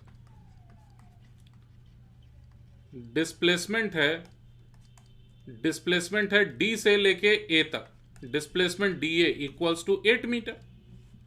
केवल 8 मीटर की दूरी तय करनी है। और वेलोसिटी रिलेटिव टू ट्रेन क्या है? रिलेटिव टू ट्रेन तो लिख ही दिया हूं। सॉल्विंग रिलेटिव टू ट्रेन, कितनी दूरी को तय करनी है? 8 मीटर की दूरी को। और कितनी वेलोसिटी है पर्सन की? अब गलती मत करना, ट्रेन के रेस्पेक्ट में बोल रहा हूं वेलोसिटी। 4 किस तरफ? नॉर्थ की ओर। कैसे पता? नॉर्थ की ओर उसको जाने की कोशिश करनी चाहिए, कम से कम समय में पार करना है ट्रेन की विड्थ को। तो 4 मीटर पर सेकेंड। तो टाइम टेकन कितना लगेगा? तो 8 मीटर बटे 4 मीटर पर सेकेंड, आंसर बना 2 सेकेंड। 2 सेकेंड में वो पार कर लेगा। 2 सेकेंड में ब्रीफकेस गायब हो जाएगा। ठीक है। अच्छा, इस बात को एकदम अच्छे से समझते रहो कि ये पूरा डिस्कशन जो मैं किया हूं, यहां पर लिखा हुआ एक एक चीज किसके रेस्पेक्ट में है? This entire thing is relative to train. Train के रेस्पेक्ट में वो नॉर्थ की तरफ दौड़ रहा है।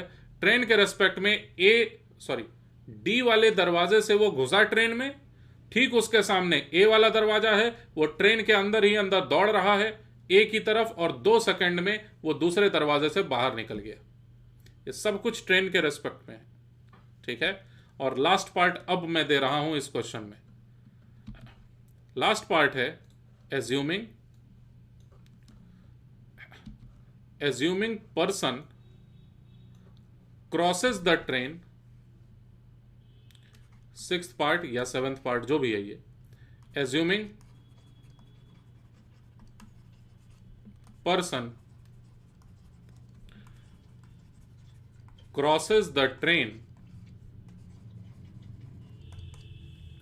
मतलब width of the train in minimum time,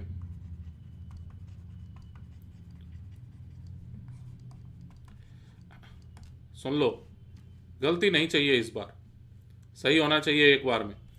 ये मानते हुए कि ट्रेन के अंदर में पर्सन झट से आया झट से गया, एकदम समय बर्बाद नहीं किया वो इधर उधर जाने में। ठीक है। तो सोच लो ट्रेन के रेस्पेक्ट में वो किधर दौड़ा है, ट्रेन के रेस्पेक्ट में। लेकिन मैं पूछ रहा हूं आपसे, फाइंड हिज डिस्प्लेसमेंट। डिस्प्लेसमेंट को आई कैप जे कैप में बताएंगे। Find his displacement relative to क्या आसान होगा? ट्रेन के ग्राउंड। ट्रेन आसान होगा, ट्रेन के रेस्पेक्ट में 8 मीटर गया वो केवल, लेकिन रिलेटिव टू ग्राउंड पूछ रहा हूं। जरा अच्छे से लिख करके सॉल्व करने की कोशिश करो। मुझे लगता है आप कर लेंगे, जरा जल्दी करिए।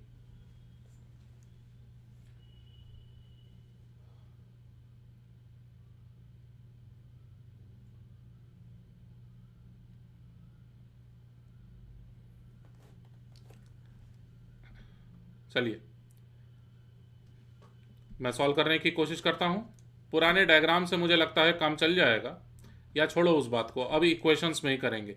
2 सेकंड तक है ना वो ट्रेन के अंदर, 2 सेकंड तक वो ट्रेन के अंदर है। और मैं इस बात को पहले आपको समझा चुका हूं कि ग्राउंड के रेस्पेक्ट में देखे जाने पर पर्सन तो इस तरफ जा रहा है, तो यहां से पर्सन चलना शुरू किया। यह पर्सन जमीन से देख रहे हैं हम लोग। ठीक है। ये जो पर्सन है, ये पर्सन यहां से चलना शुरू किया और ऐसे करके चलते जा रहा है जमीन से देखे जाने पर, और वो यहां पर पहुंचा। तुम बोलोगे सर उसका सिर टकरा जाएगा दीवार में। नहीं, ए वाला जो दरवाजा है, ये दरवाजा भी चल रहा है ना, जमीन से देख रहे हैं ना हम लोग, तो पूरा ट्रेन आगे बढ़ रहा है। तो पूरी बात इमेजिन करो। ठीक है, आगे बढ़े। पर्सन की वेलोसिटी चेक कर लो, ग्राउंड के रेस्पेक्ट में कितनी थी। पर्सन की वेलोसिटी ग्राउंड के रेस्पेक्ट में, भाई वो जा रहा है नॉर्थ की तरफ ट्रेन के अंदर, और ट्रेन जा रहा है ईस्ट की तरफ, तो कुल मिला के वेलोसिटी बनी 10 metre per second I cap, पहले से किया हुआ है, plus 4 metre per second J cap. समझे बात को? तो ये जो पर्सन की वेलोसिटी है ग्राउंड के रेस्पेक्ट में, इसको मात्र 2 सेकेंड से गुना कर दीजिए। क्यों? क्योंकि 2 सेकेंड तक के लिए इसी वेलोसिटी से पर्सन चलते रहा। तो डिस्प्लेसमेंट या डेल्टा एस में लिख रहा हूं, ये डिस्प्लेसमेंट पर्सन का है ग्राउंड के रेस्पेक्ट में। ये बराबर होना चाहिए, इस वेलोसिटी को गुना कर दीजिए आप 2 सेकंड से। क्यों 2 सेकंड से? क्योंकि 2 सेकंड के लिए वो ट्रेन के अंदर में रहा, आपने पहले पता कर रखा है। तो 20 metre per second I cap plus 8 metre, sorry per second का 8 मीटर जे कैप, यही हमारा सही आंसर। जैसा कि आप देख सकते हैं 8 मीटर वाई एक्सिस में यानी नॉर्थ की ओर जाना ही होगा उस पर्सन को, लेकिन इस दौरान वो 20 मीटर एक्स एक्सिस में भी चला जाएगा। और एक्स एक्सिस में जाने का कारण क्या है? क्योंकि ट्रेन लगातार चल रही थी आगे। तो ट्रेन की वेलोसिटी और जिधर वो पर्सन दौड़ने की कोशिश कर रहा था उधर की वेलोसिटी, दोनों का वेक्टर रिजल्टेंट निकाले तो हमें ग्राउंड के रिस्पेक्ट में वेलोसिटी मिल गई। इसको समझने के लिए आपको इक्वेशंस की जरूरत पड़ेगी ही पड़ेगी। लिखो नया सवाल। नया सवाल लिखिए, a river is flowing with, यह डायग्राम। लिखिए सवाल, अ रिवर इज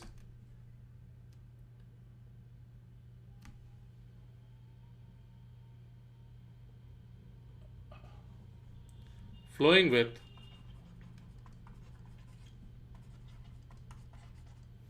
क्या वेलोसिटी दे दूं? मान लो 8 kilometre per hour due east, मेरा फेवरेट डायरेक्शन है ईस्ट, ड्यू ईस्ट। एक बच्चे ने, ऐसे ही बता रहा हूं, एक बच्चे ने मुझसे कभी पूछा था कि सर आखिर ये टाइम किस चीज का बना हुआ रहता है? मतलब लोहे का बना रहता है, हाइड्रोजन का बना रहता है, किस चीज से बना हुआ रहता है टाइम? तो मेरे पास कोई जवाब नहीं था।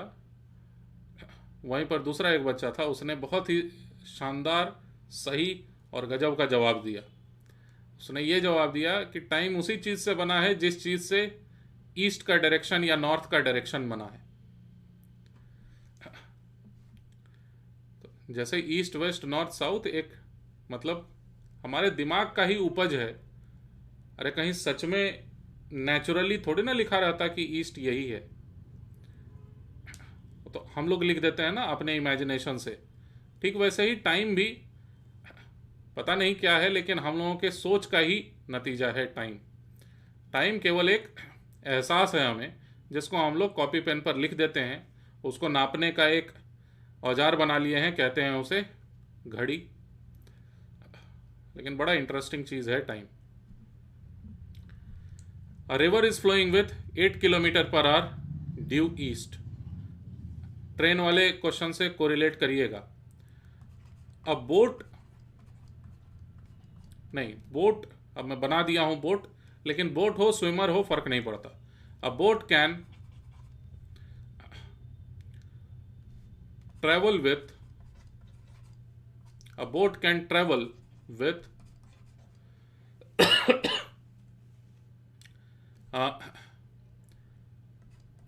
10 kilometer per hour in still water. A boat can travel with 10 kilometer per hour in still water.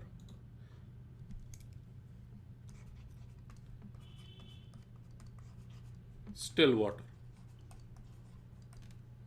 तो समझे कैसे मैं कोरिलेट करने की कोशिश कर रहा हूं। एक ट्रेन थी, ट्रेन के अंदर पर्सन चल रहा था, लेकिन पर्सन का जमीन पर दौड़ने का वेलोसिटी दिया हुआ था। यहां पर एक नदी है, बह रही है, जिसके अंदर एक बोट तैरना शुरू करेगा, लेकिन बोट की वेलोसिटी किसी दूर कोई तालाब है जिसमें पानी ठहरा हुआ है, उसमें तैरा करके हम लोग बोट के वेलोसिटी को चेक किए हुए हैं, 10 किलोमीटर प्रति घंटा। ठीक है। अब इस डायग्राम को जरा बना दिया जाए कि बाहर में ना ऐसे करके ग्राउंड है, ये ग्राउंड है। ग्राउंड से इस सवाल में बहुत कम मतलब रहेगा, हाँ इमेजिनेशन में जरूरत रहेगी इस पॉइंट को जहां से ये बोट तैरना शुरू करता है उस पॉइंट को दिखाएं आप पॉइंट ए, इस पॉइंट को दिखाइए पॉइंट बी, और क्या इतने से डिस्टेंस को, ये जो विड्थ है रिवर का, इसे आप दिखाइए 100 मीटर का। 100 मीटर चौड़ा है ये, और रिवर के फ्लो करने की वेलोसिटी आप दिखा दीजिए इसी डायग्राम में। ये मैं ऑलरेडी दे चुका हूं 8 किलोमीटर पर आवर की वेलोसिटी। ठीक, और क्या बोट की वेलोसिटी में स्टिल वाटर में दिया था, तो इस डायग्राम में ना बनाऊं मैं उसे। ठीक है, अब सवाल का पहला पार्ट, सवाल का पहला पार्ट है right a relation between right a relation between, तीन चीजों में रिलेशन बोल रहा हूं मैं। राइट अ रिलेशन बिटवीन क्या क्या, बहुत ध्यान से, velocity of boat relative to ground, पूरी तरह से आप ही करेंगे इसे। B part, velocity of boat लेकिन रिलेटिव टू वाटर, और खुद तीसरी वेलोसिटी है velocity of water relative to ground. मेरा पहला पार्ट यही है सवाल का कि आप कुछ मत करिए, बस इन तीनों वेक्टर्स में क्या कनेक्शन है ये जरा साफ साफ आप लिख दीजिए, और हो सके तो डायग्राम भी बनाओ, लिखी दो सवाल में। Also make a diagram and right there values, मतलब सवाल में क्या क्या वैल्यू किसका किसका दिया हुआ है ये भी लिखिए आप साफ साफ। राइट देयर वैल्यूज, जानते हो अगर मैं डायरेक्ट दे दूंगा कि कितना टाइम लगेगा क्रॉस करने में, वो सब करने में, तो आप लिखोगे नहीं अच्छे से। यही सबसे बड़ी समस्या है। आपको ऐसा लगता है कि आप हवा में कर लिए क्वेश्चन को तो हमेशा के लिए आपको आ गया, ये सबसे बड़ा गलतफहमी है।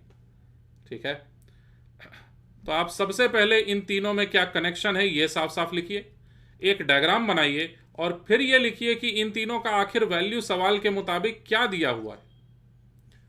तीनों का वैल्यू नहीं दिया हुआ है लेकिन दो चीज का वैल्यू दिया हुआ है, उसको तो लिखिए। और बिना तुम्हारे लिखे सॉल्यूशन को अगर मुझसे चेक कर लोगे आप, तो आप कभी नहीं सीख पाओगे जिंदगी में। भले ही गलत करो लेकिन मुझसे पहले खुद से करो। ठीक है, मैं तीनों में कनेक्शन लिखने जा रहा हूं। अब तक तो रटा चुका होगा आपसे कि ये जो वेलोसिटी है, velocity of boat with respect to water, क्या कनेक्शन है आपस में इन तीनों में। Velocity of boat with respect to water ये दरअसल बराबर होगा velocity of boat relative to ground minus velocity of water relative to ground के। और इसमें क्या क्या चीज दिया हुआ है, इसमें क्या क्या चीज दिया हुआ है, तो बोट का स्टिल वाटर में वेलोसिटी दिया है, याद है, बोट का स्टिल वाटर में वेलोसिटी दिया हुआ है 10 किलोमीटर पर आवर। तो अगर मैं इसी क्वेश्चन को पूरी तरह से समझूं सिर्फ और सिर्फ पानी के ही रेस्पेक्ट में, तो पानी के रेस्पेक्ट में अगर देखोगे तो जानते हो क्या नजर आएगा हालत। Water will appear to be at rest and entire ground is moving backwards. पानी ठहरा हुआ है, जमीन पीछे जा रहा है। इसमें कोई मतलब ये कोई मजाक नहीं है, मतलब सच में ऐसा हो रहा है कि पानी ठहरा हुआ है, जमीन पीछे जा रहा है। तो बोलो सर जमीन थोड़ी ना चलने लगेगा। अरे जमीन को चलने में क्या समस्या है, बिल्कुल चल सकता है जमीन। गाना भी है इस पर, छोड़ो, डिस्ट्रैक्ट नहीं होना चाहिए। जमीन पीछे की तरफ जाने लगेगी और पानी ठहरा हुआ हमें नजर आएगा। तो पानी अगर ठहरा हुआ है तो जो भी ठहरे हुए पानी में बोट का वेलोसिटी हुआ करता था वही तो रहेगा। फिर से पानी में बहाव है जमीन के रेस्पेक्ट में, और बहते हुए पानी में जमीन के रेस्पेक्ट में बोट बड़े अजीब से वेलोसिटी से जाएगी, लेकिन पानी के रेस्पेक्ट में तो पानी ठहरा हुआ है ना। और पानी के रेस्पेक्ट में देखे जाने पर जैसे नाव ठहरे हुए पानी में तैरती थी, ठीक वैसे ही यहां पर भी तैरेगी पानी के रेस्पेक्ट में। तो ये वाटर के रेस्पेक्ट में दी हुई वेलोसिटी है, कितनी? 10 किलोमीटर पर आवर। अब वो किधर तैर रहा है बोट, यह हमें नहीं पता। ईस्ट की तरफ जाएगा अगर बोट, नॉर्थ की तरफ जाएगा अगर बोट, तो उस हिसाब से आई कैप जे कैप में लिखा जा सकता है वैल्यू को, ठीक है। इसका बस मैग्नीट्यूड मैंने लिखा है, वेलोसिटी वेक्टर को नहीं लिखा हूं, क्योंकि नाव किस तरफ तैरने की कोशिश कर रही है ये तो मैं बताया ही नहीं अभी तक। अच्छा, और क्या दिया हुआ है इसी में? तो वाटर की वेलोसिटी, ये तो हमें डायरेक्शन सहित पता है, कितनी? 8 kilometre per our. 8 kilometre per our की वेलोसिटी, ठीक है। पता ये वाला करना है, तो ये वाला पता करने के लिए क्या करेंगे? अच्छा, डायग्राम बनाना छूटा ना, अभी बनाता हूं diagram. Velocity of boat relative to ground, इसको अगर मैं सब्जेक्ट बना दूं, मतलब इसको एक साइड में लिख दूं अगर, तो इक्वेशन बन जाएगा हमारे पास velocity of boat relative to water plus velocity of water relative to ground. ये इक्वेशन को फॉलो कर रहे होंगे आप।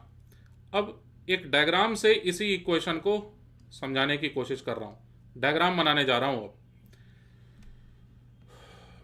डायग्राम में क्या है कि एक तो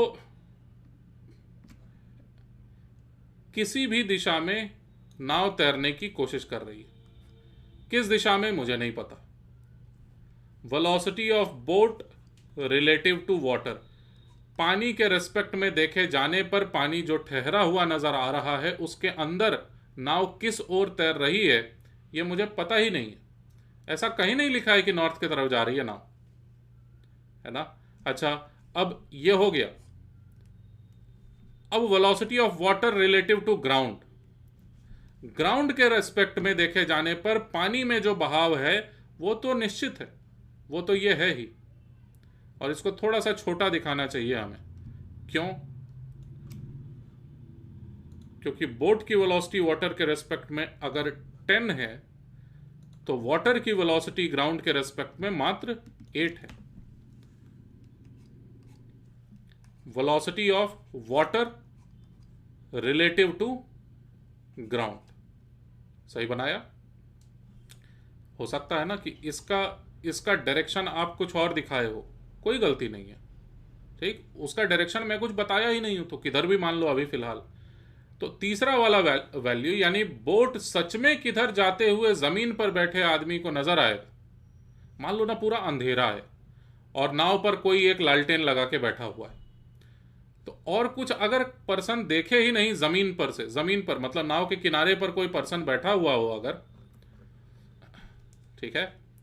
चलो डायग्राम में देखते हैं, मजा आएगा,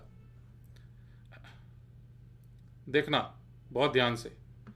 ये जो नाव है इसको पानी के रेस्पेक्ट में मान लो जाते हुए बी पॉइंट के तरफ, ये नाव ऐसे तैरते हुए जा रही है लेकिन पानी के रेस्पेक्ट में, पानी के रेस्पेक्ट में लगातार नाव को इधर जाना है, पानी के रेस्पेक्ट में।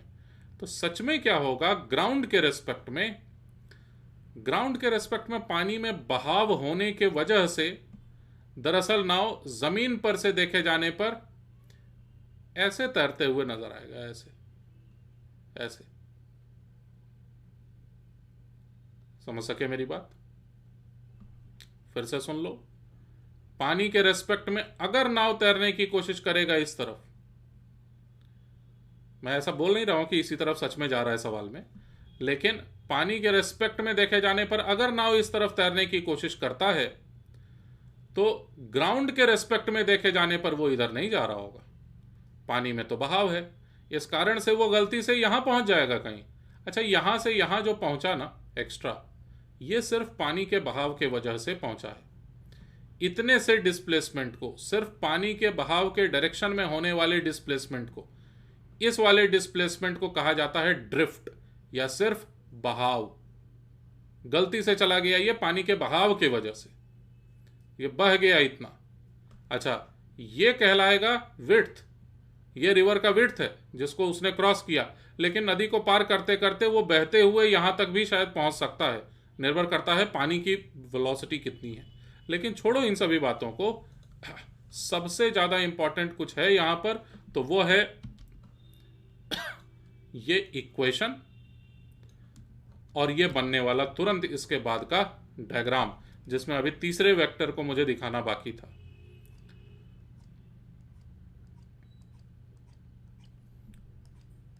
ये वेक्टर का नाम क्या है बाय द वे? इस वेक्टर का नाम है वेलोसिटी ऑफ बोट, लेकिन relative to ground. I hope समझे आप बातों को। तो इस तरह से हम लोगों ने फर्स्ट पार्ट को सॉल्व किया, लेकिन फर्स्ट पार्ट केवल कहने के लिए, ये कोई क्वेश्चन नहीं है, ये पूरा का पूरा थियोरी है जो आपने लिखा है अभी नोटबुक में, है ना। इसको आप एकदम अच्छे से रटे हुए रहिए कि किन दो चीज़ों को ऐड करने पर क्या चीज़ निकल के आता है, या रट जाओ बिल्कुल। देखो, मैं इसी का कुछ एक दो स्पेशल केस बनाने की कोशिश करता हूं। If boat tries to swim या tries to travel due north, अगर नॉर्थ की ओर यही नाव जाने की कोशिश करे तो इस वाले डायग्राम में आखिर क्या बदलाव आएगा? इस डायग्राम में मात्र ये बदलाव आएगा कि ये वाला जो वेक्टर है ये वाई एक्सिस में नजर आएगा। तो सिंपली बना ही देता हूं मैं इस तरफ। फिर ये वाला तो निश्चित है ही, velocity of boat relative to ground, इसको तो आप बदल नहीं सकते, पानी की बहाव को थोड़ी ना बदल दोगे तुम।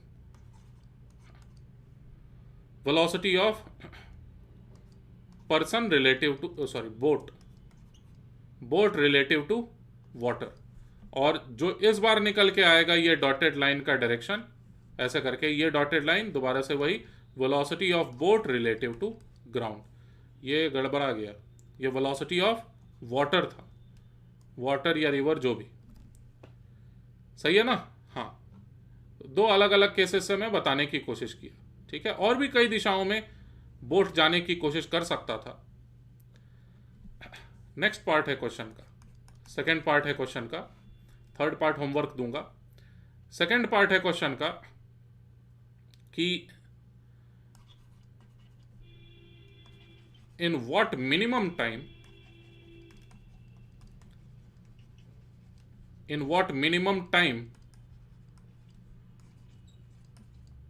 Boat can cross the river.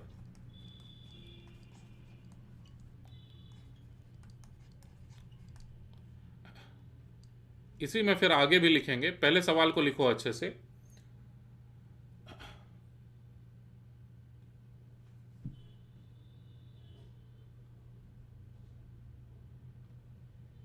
ठीक है, in what minimum time boat can cross the river. और नेक्स्ट पार्ट लिखिए सवाल को, इन सच केस मतलब ये मानते हुए कि मिनिमम टाइम में क्रॉस किया है बोट ने नदी को, इन सच केस फाइंड ड्रिफ्ट मतलब एक्स एक्सिस में, यानी नदी के बहाव के दिशा में होने वाला विस्थापन, उसे बहाव कहा जा सकता है। Find drift. चलो सॉल्व करो, शुरू हो जाओ।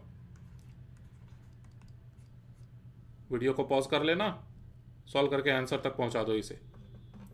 बड़ा बढ़िया डायग्राम बना हुआ है, इसे मैं कॉपी कर लेता हूं तब तक।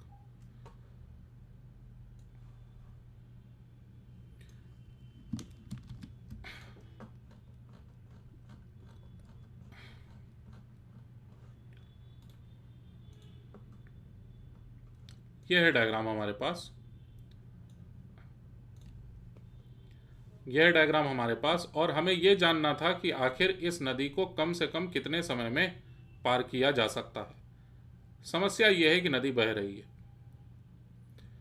तो आगे की पढ़ाई के लिए अब मैं बता रहा हूं कुछ एक बहुत ही बेसिक बात जो आगे के चैप्टर्स में आपको बहुत ज़्यादा इस्तेमाल होगा। देखो, एक एग्जांपल दे रहा हूं। आप इस तरह का डायग्राम तो पहले कभी ना कभी देखे ही होंगे। मान लो इस तरह से कोई पुली है, ठीक, और ये छत से जुड़ा हुआ है पुली। बस सुनते रहो मैं क्या बोल रहा हूं, कुछ नई बात बता रहा हूं। ये 2 मीटर पर सेकंड से ऊपर जाएगा, ये 2 मीटर पर सेकंड से तो जरूर से नीचे जाएगा। इतना समझते होगे। अब मैं ऐसे सवाल बना दूं कि ये 2 मीटर पर सेकंड से ऊपर जा रहा है एक ब्लॉक, दूसरा वाला ब्लॉक कितने वेलोसिटी से नीचे जाएगा, ये जरा जवाब दीजिए। अगर ये पुली ऊपर जा रहा है 7 मीटर पर सेकंड से तो पुली तो ऊपर जा रहा है। अब कैसे सॉल्व करें इसे? या फिर मान लो कि एक लिफ्ट है, मान लीजिए कि ये एक लिफ्ट है। इस लिफ्ट के अंदर एक वजन नापने वाली मशीन है, वेइंग मशीन है ये, और इसके ऊपर एक पर्सन खड़ा है ऐसे, ठीक। तो उस पर्सन का जो भार है, उस पर्सन का जो मास है, वो उसे पता है, मान लो 50 केजी, लेकिन ये लिफ्ट ऊपर की तरफ एक्सेलरेटेड है 2 मीटर पर सेकंड स्क्वायर से। अब की बार बताइए कितना वो मास अपना नापेगा इस मशीन में। इस तरह के कई तरह के क्वेश्चंस होते हैं। तो मैं सिखाना यहां पर यह चाह रहा हूं कि जब कभी ऐसी हालत हो जाए कि पुली अगर रुका रहता तो सॉल्व कर लेंगे, लेकिन चल रहा है इसीलिए सॉल्व नहीं कर पा रहे, ठीक। जब कभी किसी सवाल में यह हालत हो जाए कि पुली अगर ठहरा रहता तब तो डायरेक्ट बोल देते 2 से नीचे जाएगा ये ब्लॉक, लेकिन पुली तो ऊपर जा रहा है, तो हम लोग सोच नहीं पा रहे हैं कि कितनी होगी वेलोसिटी दूसरे वाले ब्लॉक की। तो ऐसी हालत में आपको क्या करना चाहिए? आपको पुली के रेस्पेक्ट में सॉल्व करना चाहिए। फायदा इससे क्या होगा? पुली के रेस्पेक्ट में पुली रुका हुआ है। ऐसे जमीन पर अगर वेइंग मशीन रहता और पर्सन का मास निकालने के लिए सारा फ्री बॉडी डायग्राम से न्यूटन्स लॉ वगैरह लगा के आंसर निकालने अगर आप जानते हैं, लेकिन लिफ्ट ऊपर की तरफ एक्सेलरेटेड है, तो आप लिफ्ट के रेस्पेक्ट में देख लीजिए हालत क्या है, तब तो लिफ्ट रुका हुआ है ना। ठीक वैसे ही अगर पानी ठहरा हुआ रहता तो पर्सन को अगर जाना है तो ए से बी सीधे उसे चले जाना चाहिए था।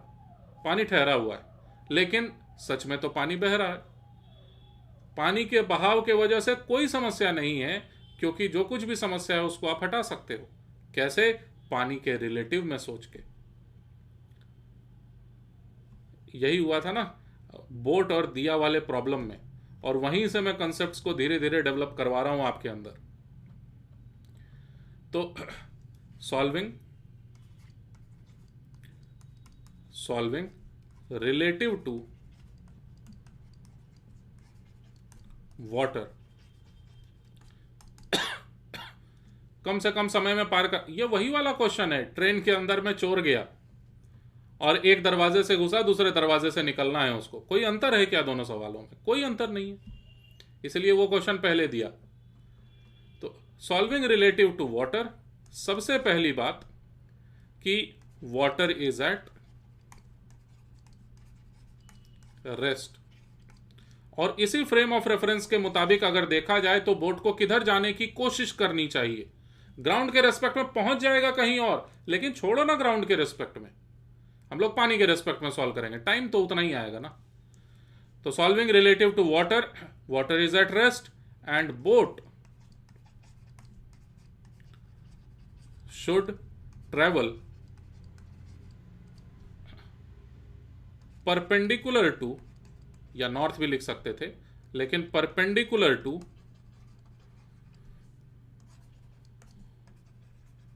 Water flow direction. नॉर्थ ही लिख दो। जिधर पानी में बहाव था ग्राउंड के रेस्पेक्ट में, उसके परपेंडिकुलर डायरेक्शन में उसे तैरने की कोशिश करनी चाहिए। किसे? बोट को। और पानी है बाय द वे इस फ्रेम ऑफ रेफरेंस में रेस्ट में, ठीक। अच्छा, तीसरी बात, कैलकुलेशन वाली बातें, डिस्प्लेसमेंट जरा देखना तो, नए फ्रेम में बोल रहा हूं, पानी के रेस्पेक्ट में बोल रहा हूं मैं। डिस्प्लेसमेंट कितना होगा पानी के रेस्पेक्ट में? पानी रुका हुआ है, 100 मीटर का डिस्प्लेसमेंट। और वेलोसिटी कितनी इस बोट की? बताया था मैं पहले, 10 10 किलोमीटर पर आवर। आ जाएगा आंसर। 10 किलोमीटर पर आवर से वो डायरेक्ट पार करने की कोशिश कर रहा है नदी को, तो 100 मीटर, किलोमीटर में करते हैं चलो इसे, 0.1 kilometre divided by 10 kilometre per our. तो यानी आंसर बना हमारे पास, ये टाइम निकाल रहे हैं भाई, अच्छे से करते हैं। ये है डिस्प्लेसमेंट और क्या है वेलोसिटी जो हम लोग इस्तेमाल करेंगे, 10 किलोमीटर पर आवर। तो टाइम कितना लगेगा पार करने में, तो 0.1 डिवाइडेड बाई 10 और आंसर जो आएगा वो आवर्स में आएगा, घंटे में। तो इसका मतलब ये हुआ 1/100 गुने 60 मिनट। ये लिखा हुआ है 0.6 मिनट। कितना सेकंड लगेगा, 0.6 इंटू 60 सेकेंड, इसका मतलब 36 सेकेंड में पार कर लेगा नदी को। यही तो मतलब निकला, 36 सेकेंड में इस नदी को पार कर लिया जाएगा। एक बार जरा देख लो पानी के रेस्पेक्ट में क्या हालात हैं और ग्राउंड के रेस्पेक्ट में क्या हालात हैं। ये मैं लास्ट टाइम आपको समझाने की कोशिश कर रहा हूं, ठीक है। पानी के रेस्पेक्ट में पूरे डायग्राम में चेंजेस करूंगा मैं, तो इसीलिए पहले ही मैं कॉपी कर लेता हूं और नए डायग्राम में चलिए बात करूंगा।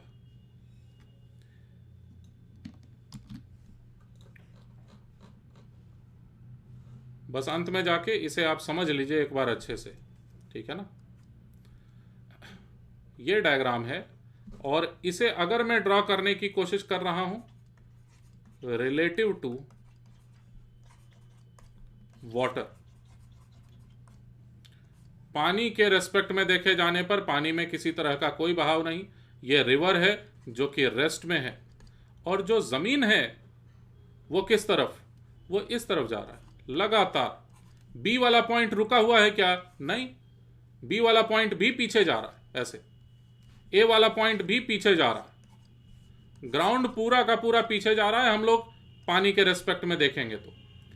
और इस नाव को, इस क्वेश्चन को सॉल्व करने के लिए, यानी मिनिमम टाइम में पहुंचने के लिए नदी के इस पार से उस पार, इस फ्रेम ऑफ रेफरेंस में एनिमेशन में सोचो तुम, ये ऐसे करके नाव जा रहा है, बस इतनी सी बात है। कितने स्पीड से नाव जा रहा होगा, जितना भी वो स्टिल वाटर में जाता था, क्योंकि रिवर तो यहां पर स्टिल है, जमीन पीछे जा रहा है। आई होप कोई कंफ्यूजन नहीं है आपको, ठीक है। डायग्राम नहीं, पूरा एनिमेशन ही मैं बना के आपको दिखा दिया कि ये बोट इस तरफ से जा रहा है, ऐसे।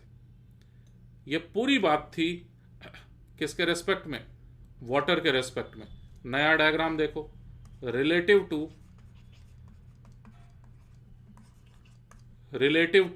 ग्राउंड। रिलेटिव टू ग्राउंड अगर सोचेंगे तो ऑलरेडी यह डायग्राम एकदम सही बना हुआ है, क्योंकि पानी में बहाव है, जमीन रुका हुआ। क्यों रुका हुआ जमीन, क्योंकि इसी के रेस्पेक्ट में देख रहे हैं। और इस बार अगर आप बोट को देखोगे तो ये बोट सीधे इस तरफ जाते हुए नहीं नजर आएगा, एक कदम ये आगे बढ़ेगा तो जिस पानी में वो आगे बढ़ा है नॉर्थ की तरफ, वो पानी ही बहते हुए इधर आ गए, तो यहां पहुंच जाएगा ये। फिर चलते चलते चलते चलते वो फाइनली यहां पहुंच चुका होगा।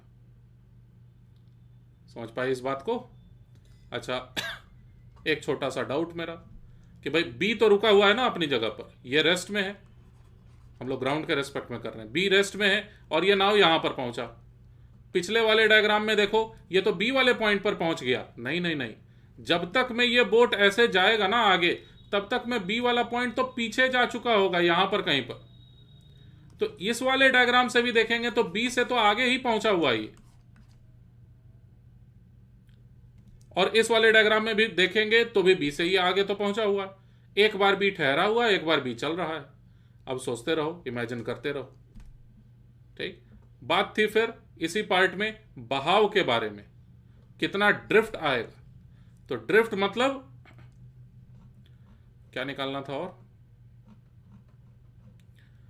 इन सच केस फाइंड ड्रिफ्ट। तो कितना समय लगा? 36 सेकंड लगा। 36 सेकंड के दौरान ये एक्स डायरेक्शन में यानी रिवर के फ्लो के डायरेक्शन में कितना बहते हुए चला जाएगा ग्राउंड के रेस्पेक्ट में। तो इधर वाली वेलोसिटी कितनी है? अब इतना समझो, इतने देर से बता रहा हूं मैं। ये 8 किलोमीटर पर आवर जो कि पानी के बहाव के वजह से आने वाला वेलोसिटी है, वही तो है। तो ड्रिफ्ट का वैल्यू क्या लिखा जा सकता है? ड्रिफ्ट का वैल्यू लिखा जा सकता है 8 kilometre per our multiplied by कितने समय में पार कर लिया गया था? 1/100 आर, इतने समय में पार कर लिया गया था। तो इस कारण से आंसर बना हमारे पास 8 डिवाइडेड बाई 100 किलोमीटर, जिसका कि मतलब है 80 मीटर। थोड़ा सा समझे होंगे, नहीं समझ पाए कोई बात नहीं। लास्ट पार्ट दे रहा हूं होमवर्क के तरह, लिखिए third part. In what direction should the boat try to swim या try to travel so that it appears to travel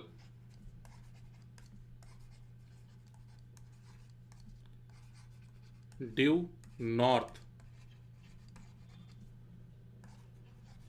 relative to ground। इस सवाल का मैं ज़रा भी कोई मतलब नहीं बताना पसंद करूंगा। जितना मैं अभी तक बताया हूं उसका इस्तेमाल करके समझिए एक एक छोटी से छोटी बात को, रिवीजन करिए क्लास का अच्छे से, ठीक। और एक नया काम भी बोल रहा हूं करने के लिए कि जो भी पुराना छूटा हुआ असाइनमेंट वगैरह का काम है वो सब कुछ कंप्लीट करिए। रेस्ट एंड मोशन चैप्टर बस अब कंप्लीट होने वाला है, ठीक है। और अब आपको क्या करना है कि जितना भी मैं बताया अभी तक आपको रेस्ट एंड मोशन चैप्टर में, एवरेज वेलोसिटी, एवरेज स्पीड से शुरू किए थे हम लोग, इंस्टेंटेनियस वेलोसिटी, एक्सेलरेशन सीखे, फ्री फॉल सीखे, पैराशूट वगैरह पर based questions, projectile, relative velocity, बहुत कुछ सीखे हम लोग। तो पूरे चैप्टर को एकदम अच्छे से पढ़िए, ठीक, शुरुआत से लेके अंत तक। और जितनी भी चीज़ों को आप नहीं समझ सके किसी कारण से, या कोई क्वेश्चन को जो मैं डिस्कस किया हूं क्लास में उसको अगर आप नहीं समझ सके, या कोई कंसेप्ट आप नहीं समझ सके, या आप चाहते हैं कि मैं किसी एक टॉपिक पर और ज़्यादा एक्सप्लेनेशन दूं, फॉर एग्जांपल मान लो अगर आप चाहते हैं कि मैं इंक्लाइन प्लेन पर प्रोजेक्टाइल मोशन के बारे में और बात करूं, ठीक है। तो इस तरह की जितनी भी बातें हैं, मतलब और कोई भी कंफ्यूजन हो आपको, कुछ भी अगर आप मुझसे एक्सपेक्ट करते हो कि वीडियो लेक्चर में और ज़्यादा हो इसी चैप्टर में, ठीक, तो आप मुझे एक बार व्हाट्सएप पर बता दीजिए।